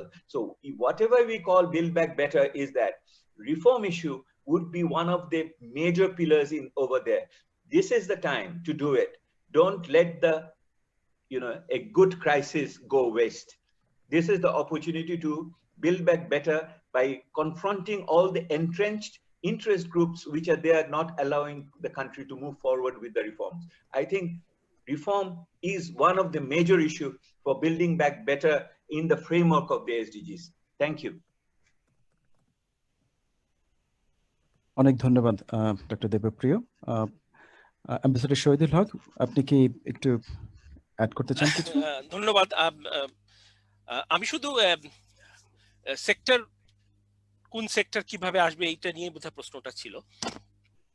আমরা জানেন যে 8-5-year plan drafting এ আছে, মোটামুটি final স্টেজে এসে এখন বিভিন্ন কনসালটেশনসে আছে। আমি একটা অন্য কনটেক্সটে গতকাল দেখছিলাম পুরো বিষয়টি, এবং ওখানে ইন্টারেস্টিংলি কিছু ফান্ডামেন্টাল কোয়েশ্চেনস, যেটা ডক্টর দেবপ্রিয় বললেন, রিফর্মের কথা আছে, একদম যে ড্রপ আউট হয়েছে তা না। সুতরাং let's be very optimistic and see what we can make out of the next five-year plan, the 8th one. Sector wise আমার মনে হয় ওখানে এগ্রিকালচারকে রাইটলি অসম্ভব রকমের ইম্পর্টেন্স দেওয়া হয়েছে। আসলে এগ্রিকালচারই কিন্তু এই মুহূর্তে বাংলাদেশকে বাঁচিয়েছে। আপনি যদি আফ্রিকার কথা চিন্তা করেন এবং যদি ওয়ার্ল্ড ফুড প্রোগ্রামের প্রেডিকশনের, স্ক্যারি প্রেডিকশনের কথা চিন্তা করেন, তাহলে আমরা এখন অলরেডি 20% লোক না খেয়ে মরে যাওয়ার কথা ছিল এই 8 মাসে, সেটা হয়নি। সুতরাং ওইখানে কিন্তু এগ্রিকালচারাল সেক্টরে আমার মনে হয় ইনভেস্টমেন্ট করতে হবে, এবং ওয়ার্ল্ড ব্যাংকের প্রেসক্রিপশনের বাইরে যে একটু সাবসিডি দিতে হবে। 2 নম্বর হলো health sector. Fully agri that health sector একটা মেজর রিশাফল করতে হবে, চেঞ্জ করতে হবে, এবং এইখানে মার্কেটের উপরে কতটুকু আমরা ডিপেন্ড করবো, দ্যাটস এ কোয়েশ্চেন। বিকজ আপনারা জানেন 60% হেলথ এন্ড ওয়েলবিং সেক্টর কিন্তু is run by the private sector. আমাদের পাশেই ভারত আছে, পাশেই নেপাল আছে, ওখানেও কিন্তু তাই। কিন্তু আপনি যদি দুটো প্রাইভেট সেক্টরকে কম্পেয়ার করেন, এগুলো অ্যাবসলিউটলি ফ্রাস্ট্রেটেড। সো ওই জায়গায় আমার মনে হয় সরকারের একটা রোল আছে, regulation and standardization. Education and skill আছে, infrastructure in every sense of the word, both the physical and non-physical. But সবকিছুর মূলে আমি এগ্রি করি যে গভর্নেন্স একটা ওভারওয়েলমিং ইম্পর্টেন্ট সেক্টর।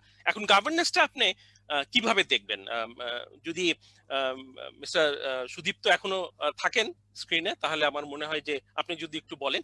একটা সময় আমরা যখন এসডিজিটা অ্যাডপ্টেড হলো, তখন আমরা ইউরোপিয়ান ইউনিয়নকে বললাম যে ভালো, তোমাদের গোল 17 নিয়ে কষ্ট আছে, কারণ এটাতে তোমাদের কিছু পয়সা করে দিতে হবে, কিছু টেকনোলজি ট্রান্সফার করতে হবে, ট্রেডের ক্ষেত্রে ইনইকুয়ালিটি আনতে হবে, বাট আমাদের গোল 16 নিয়ে একটু কথাবার্তা আছে, আবার গোল 10 নিয়েও আমাদের কথাবার্তা আছে, inequality among the states. So আমরা তখন ইউরোপিয়ান ইউনিয়নকে প্রস্তাব দিয়েছিলাম যে 3টাকে এক করে দেখি একটা স্ট্রাকচার করা যায় কিনা, এবং এটা ইমপ্লিমেন্ট করা যায় না। ইউএনডিপি একটা স্টাডিও করেছেন ডক্টর সেলিম জাহানকে দিয়ে, আমি দেখেছি ড্রাফটটা এক্সট্রিমলি এক্সাইটিং। আমার মনে হয় we can bring that back. Let's put this 3 SDGs together, and আমি জানি ডক্টর সুদীপ্ত এই সাউথ এন্ড সাউথ ইস্ট এশিয়ার 8টা দেশ নিয়ে একটা প্রজেক্টও লিফট করতে চেয়েছিলেন। সুতরাং ওই আলোচনাটা আবার আনা যায়। So governance, goal 10, goal 16 and goal 17 together, and see how we can go ahead and implement. Thank you. ওকে, ধন্যবাদ অ্যাম্বাসেডর শহীদ। আমি এখন একটা প্রশ্ন রাখবো সুদীপ্ত মুখার্জি আপনার কাছে। আপনার কাছে একটা প্রশ্ন এসেছে, সেটা হচ্ছে if you can answer like what sort of incentive are necessary for like recovering from the challenges that we have been facing due to post COVID-19 situation at present. আপনি যদি একটু What incentives are required? Did I get you right? What incentives? Incentives, JJ. What sort of incentives do you think that required at this stage? You know, I don't think it should be a matter of incentives. I think the fact that we are going through an existential crisis, socio-economically speaking, not just a health crisis, but a multidimensional crisis.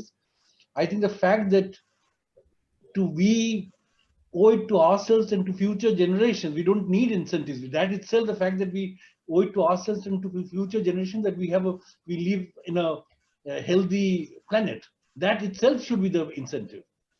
I don't think we need, but I just want to pick up on something that the former Foreign Secretary was mentioning. I think there are 2-3 issues that come to my mind, which are, I think, extremely, extremely important. The first one is that we have to really invest in public service delivery improvements. A process that started quite a few years ago in Bangladesh, but I think that seriously needs to be overhauled, and perhaps we need to get much more, have public institutions becoming much more effective in delivering services. সেখানে যেটা মনে হয় সেখানে কিন্তু একটা mindset শিফটের প্রয়োজন আছে আমার মতে। I'm not speaking as an expert here.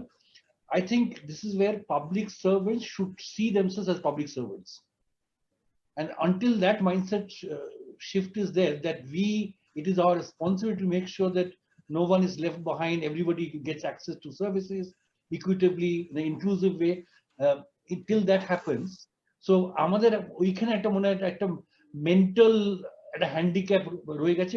I think this is where we have to invest in the changing the mindsets of the new generation of public servants. I'm not talking about everybody, but by and large across nations, I think particularly in the developing world, I think this is a major investment that needs to happen.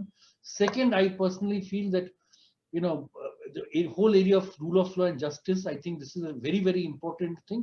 And third, not just because because of COVID, was something that we have not been good at investing in across the developing world is in civic awareness building.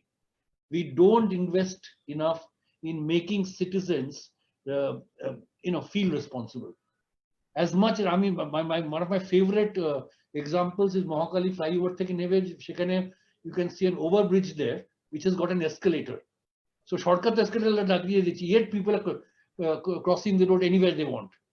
So I think citizens also, you have to invest in a new generation of young people who will feel responsible for their conduct in society.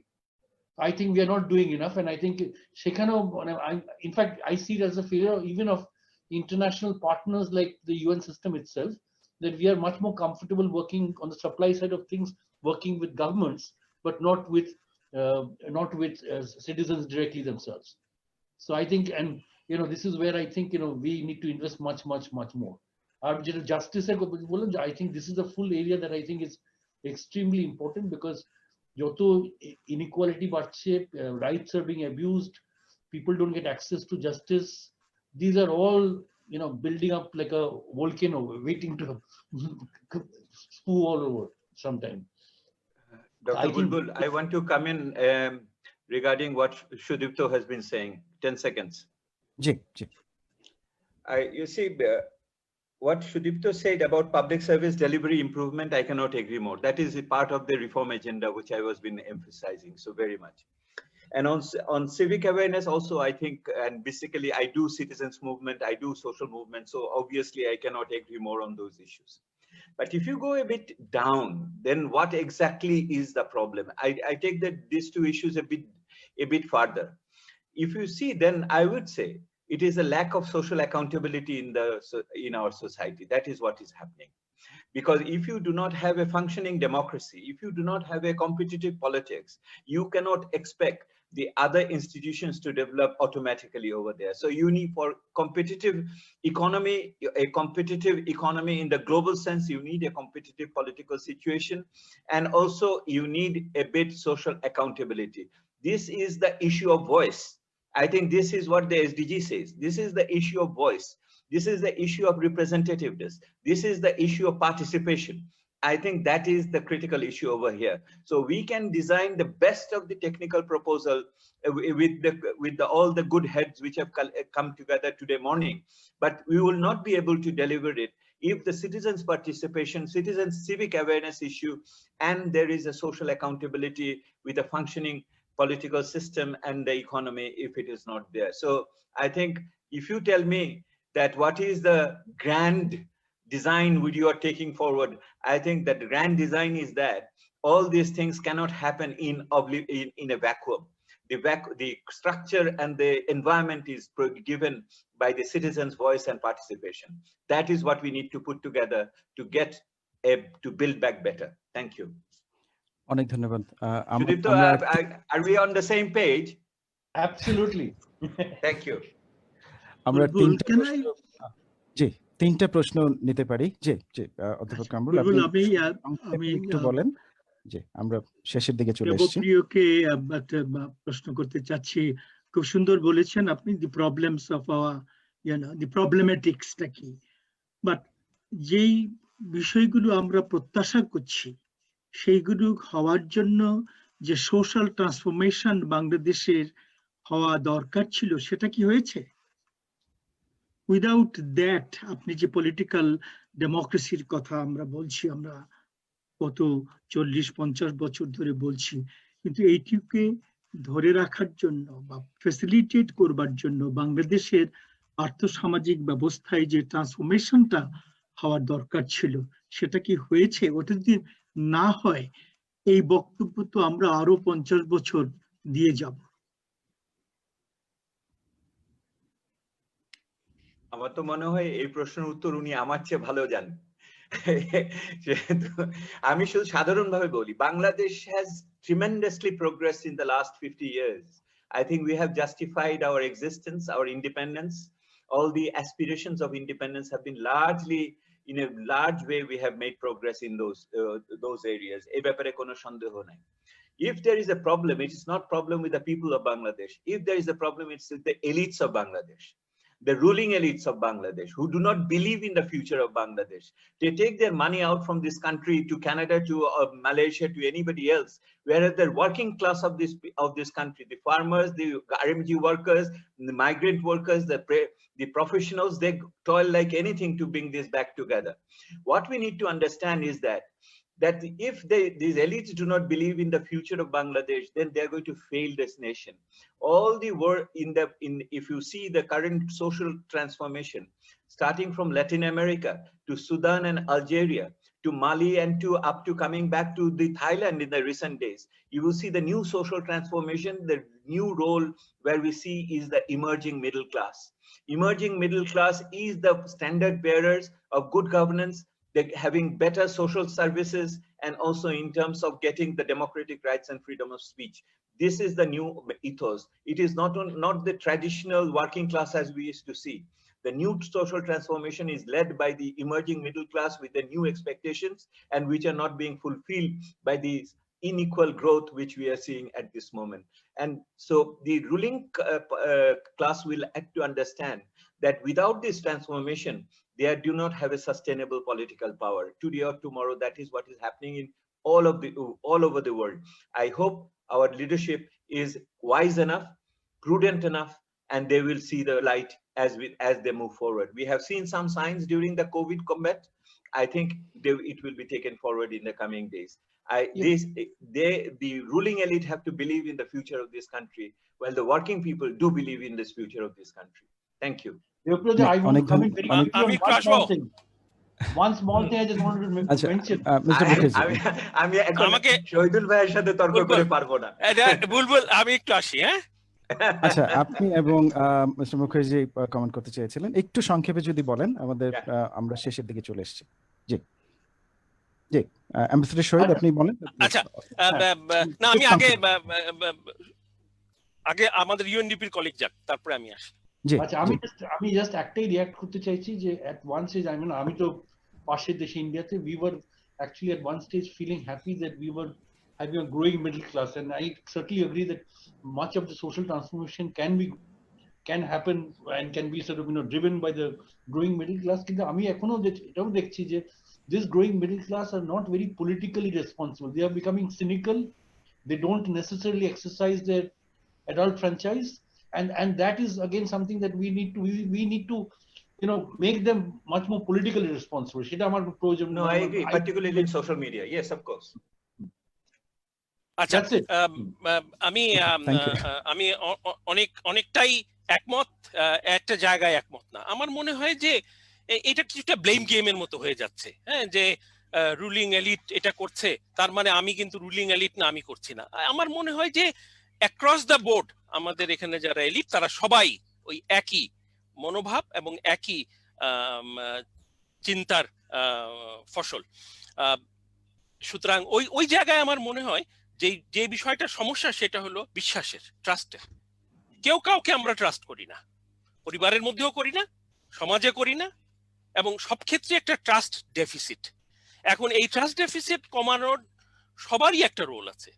শুধু যে সরকারের role আছে বা government অফিসিয়ালসদের role আছে তা না, যারা civil সোসাইটিতে আছেন, একাডেমিশিয়ানস আছে, এনজিও, তাদেরও কিন্তু একটা রোল আছে।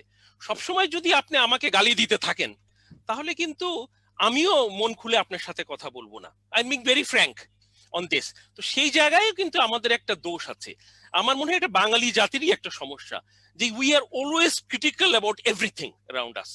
আমরা ওই যে ভালো জিনিসটা কোনোভাবেই যেন গ্রহণ করতে দ্বিধাগ্রস্ত হয়ে থাকি। সুতরাং লেটস স্টার্ট টুডে দ্যাট ঠিক আছে, আমরা যেটা সবার জন্য ভালো, ট্রাস্ট বিল্ড করার জন্য ভালো, সেটা আমরা বলবো এবং we will make the effort. এখন আমি যদি সবসময় ক্রিটিসাইজ করতে থাকি, কোনো ভালোই যদি না দেখি, তাহলে কিন্তু অসুবিধা আছে।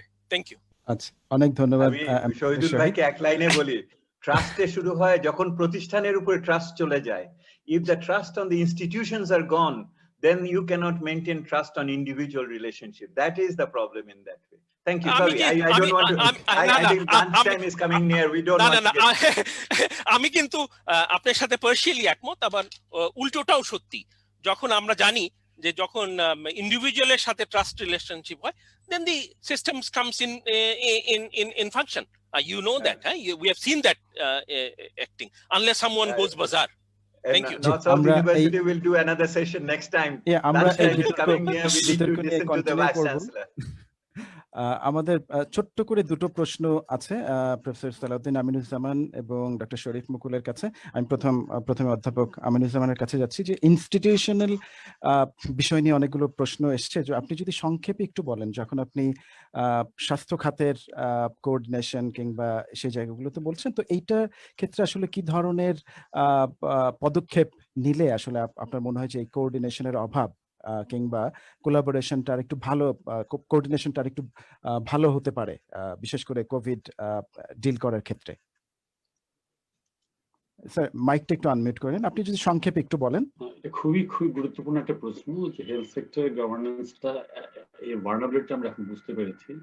আমি সম্ভবত আজ পর্যন্ত হেলথ সেক্টরের খুব সিরিয়াস কোন রিসার্চ ওয়ার্ক দেখিনি, এবং গভর্নমেন্টও ঠিক সেভাবে এগিয়ে আসেনি। আমার সহকর্মী কামরুল আলমও তাই বিশ্বাস করবেন। সুতরাং will have to do something very in-depth institutional study on health sector. এবং এই জায়গায় আমি আরেকটা জিনিস জুড়ে দিতে চাই, যেহেতু কথাটা এসছে অলরেডি, যে আমরা কিন্তু এখন ট্রান্সফরমেশন স্টেজে আছে। 8-5 প্ল্যান তৈরি হচ্ছে, 40-41 ডিভিশন স্টেটমেন্টগুলো আমরা তৈরি করছি, ডেল্টা প্ল্যানের কথা হচ্ছে।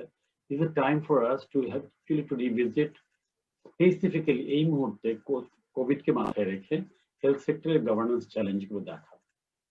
Health sector is basically running on its own. এখানে আপনি যদি ফিল্ড লেভেলে দেখেন, অত্যন্ত করুণ অবস্থা হেলথ সেক্টরে।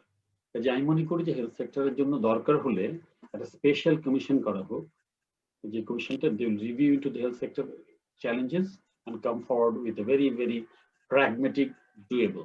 কারণ এরা কিন্তু একটা সেলফ এন্টিটি হয়ে গেছে, এবং গভর্নমেন্টও কিন্তু এদের ভয় পাচ্ছে ফর সাম রিজন। আমরা আগে ভাবতাম যে bureaucracy is very strong. It looks like health sector itself is very strong as well.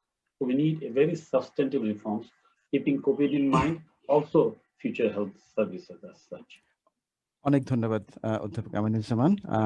Doctor শরীফ মুকুল, আপনার কাছে দুটো প্রশ্ন এসেছে, আপনি যদি সংক্ষেপে অ্যাড্রেস করেন। যে একটা আছে যে জিডিপির গ্রোথের সাথে সাথে এনভায়রনমেন্টের উপরে নেতিবাচক প্রভাব, এই বিষয়টাকে কিভাবে দেখেন, এবং এনভায়রনমেন্টের সাস্টেইনেবল ডেভেলপমেন্ট গোল হিসেবে এনভায়রনমেন্টটাকে কিভাবে আরেকটু ডিল করা যায়। আপনি যদি খুব সংক্ষেপে এটা উত্তর দেন, তারপর আমরা সমাপনী বক্তব্যে চলে যাব। ধন্যবাদ বুলবুল ভাই। আমি মনে করি যে প্রত্যেকটা দেশেরই একটা যে ডেভেলপমেন্ট স্টেজের ক্ষেত্রে যে ইকোনমিক ইন্ডিকেটরগুলি একটা স্টেজ পর্যন্ত ইম্পর্টেন্ট, যে জিডিপি, জিএনপি, কিন্তু একটা স্টেজে যে কিন্তু আমরা জিডিপি, জিএনপি থেকে যে ন্যাশনাল ওয়েলবিং কিংবা কিউমুলেটিভ ওয়েলবিংটাকে বেশি প্রায়োরিটি দেওয়া দরকার। যেমন আমরা যদি দেখি যে রিসেন্টলি নিউজিল্যান্ড যে তারা বলতেছে তারা জিএনপি কে বাদ দিয়ে তারা কিন্তু ন্যাশনাল ওয়েলবিংটাকে প্রায়োরিটি দেবে, কিংবা আমরা যদি আমাদের নাইবারিং যে ভুটানের দিকে দেখি, যে ভুটান কিন্তু যে একটা one of the happiest country বলা হয়, যে এবং ওয়ান অফ দ্য রিজন হচ্ছে যে তারা কিন্তু ওয়ান অফ দ্য অলসো যে কার্বন নিউট্রাল কিংবা carbon negative country also in the world, যে তাদের যে ন্যাশনাল এমিশন থেকে যে ন্যাশনাল ইয়েটা যে কার্বন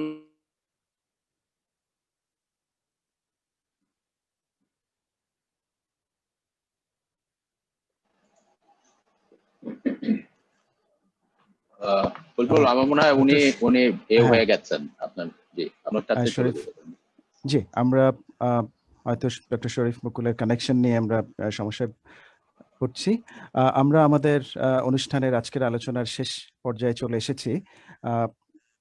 আপনাদের অসংখ্য ধন্যবাদ এত চমৎকার আলোচনার জন্য এবং অনেক গুরুত্বপূর্ণ প্রশ্ন তোলার জন্য। এ পর্যায়ে আজকের অনুষ্ঠানের সভাপতি অধ্যাপক আতিকুল ইসলাম স্যারকে আমি অনুরোধ করব তার সমাপনী বক্তব্য এবং অডিয়েন্সকে অ্যাড্রেস করার জন্য। অনেক ধন্যবাদ sir. Thank you, Bulbul. It's always a pleasure to see prominent people, experts come and discuss issues at NSU. Sometimes this make into the policy making processes of the government, sometimes it doesn't, but mostly our discussions make good input to policy making. Today's topic is extremely important. Basically, we are talking about how to build back better. Now, the COVID-19 pandemic, as we all know, has run a havoc all over the world. As an academic, I feel 1.25 billion students affected. Think about the poor primary school student in a village in Bangladesh. There's no way he can get quality education at this time. 500 million people could be pushed back into poverty worldwide.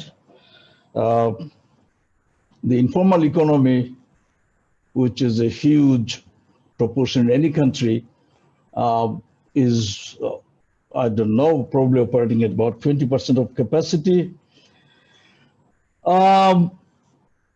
To look at the other aspect of the global scene, you see that there is bilateralism, unilateralism, who comes first, my country comes first, etc. There is lack of support for the multinational organizations and a multinational sort of approach. There is obviously expressed intentions of exclusiveness, not inclusiveness, racism, other kind of bigotry, raising their ugly heads. So this is a situation where the United Nations and its related organizations do not get enough support from the people who traditionally supported them. This is a situation where the countries that were supposed to be bastions of democracy, secularism, they're eroding at it, some just hacking at it, and this is not a good situation for humanity. You think about SDGs, we think about a sustainable world. A world for whom? For what kind of living? I don't know. Let me first of all thank all the participants and presenters, Tapan Sarkar, Sudipta Mukherjee, Sharif Mukul, Salahuddin Aminuzzzaman, Devopriya Bhattacharya. I always love hearing from him because he always brings a new sort of perspective to things. And we consider him as a good friend of North-South University, and North-South University prides in being able to promote free discussion of ideas without any fear or favor. At the end, we discussed various aspects. Different speakers have given us insight into various aspects of what would be required in building back in particular sectors. At the end, we said, okay, we need reform in public service delivery where improvement is needed, something that we should have done 5 years ago. I would say no, something that should have done 50 years ago or 75 years ago. Why? because no matter what you do, you can blame the elite. By the elite, I do not necessarily look at the political elites. I include the bureaucrats. I include the business people. These are the people that that finance the Begumpara's real estate by sending their black money. People send money outside when they cannot declare it inside mostly. So now if you look at it, I remember, when I was a student, Maulana Bhashan used to hold these huge meetings. And in one of those, Maulana got a bit angry because there were hardcore of red-hatted or red-capped socialist workers or his followers who were giving slogan after slogan, Biplab, Apushna, Biplab. And Maulana got interrupted and he at once it says, Lal Tupialara, Bhokkhon Jabot Lokkho Koriya Ashitesi, Biplab Korites. Biplab bolilei biplab hoibe na. Jodi boli Sodorghat যাও, যদি বলি সদরঘাট যাও, রিক্সা ভাড়া চাহিয়া বসো, ক্যাপসন cigarette চাহিয়া বসো। ওই রিক্সায় সদরঘাট গিয়া ক্যাপসন সিগারেট খাইয়া বিপ্লব হইবে না। চরিত্র গঠন করো, চরিত্রবান কর্মী ব্যতীত বিপ্লব করিতে পারে না। এখানে কোটটা শেষ হইতে পারতো, কিন্তু পরের লাইন দুটো আরো ইন্টারেস্টিং এর জন্য বলতেছি, এটা আমার ছাত্র জীবনের কথা। তখন এরা মনে করলো যে হুজুর তো খেপে গেছে, আরো জোরে স্লোগান দেওয়া শুরু করলো, বাংলার বীর সেনানী মাওলানা ভাসানী, আফ্রো এশিয়ার নয়নমণি মাওলানা ভাসানী। তখন উনি বললেন, খামোশ দালালেরা, ভাসানীর দালালি করিতে হইবে না, সেটা বাদ দেন। এখন চরিত্রবান কর্মী যদি বিপ্লব করিতে পারে না, আমাদের সমস্যা যেটা হয়েছে, you can have an excellent prime minister, you can have an excellent vice chancellor, you can have an excellent secretary, you can have an excellent minister, but if the people to whom these people have to delegate, if those delegates lack in character, or if a substantial proportion of them lack in moral character, ethics, professionalism, then obviously you are not going to implement any policies, any plans. They will take their money and, as I said, fund the Begumpara in Canada real estates. Now, where does it start? It starts at the kindergarten. I have seen in the Western countries, most of the teachers are ladies. They tell the kids that you keep the tissue that you wiped your face with in your hand or in your pocket until you see a garbage where you throw it. They take them and show them how to cross the road. We have lifts and people do jaywalking because they haven't been trained. So it starts from the kindergarten. You set those ideals, you make them, you get them habituated into those things. And then obviously through high school, through universities, you have some element of ethics. You either teach ethics as a separate subject or you put ethics elements in every unit. And if your teachers got to behave ethically and everyone else. So that is the way. The government is there for governance. Now, governance is basically, you have the regulations in a democratic country that the parliament, churns out, and you enforce them. Now, in governance, you have the local government, as Dr.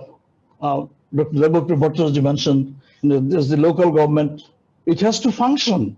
Otherwise, you cannot give the benefits. You cannot do anything without the local government functioning. With the banking system, what he describes as the ATM system, there's need for some governance. The stock exchange needs to be governed in some way. The thing that is spoiling it all is the culture of corruption. Unless we can reduce corruption, unless we can replace this culture of corruption with some other sort of culture. Some people even now doubt parts of the system of judiciary for not being totally honest. What a shame. Now, in a country when the judiciary doesn't work, and when people do not have faith in the judiciary, it is hard for people to live, and it is hard for business to thrive.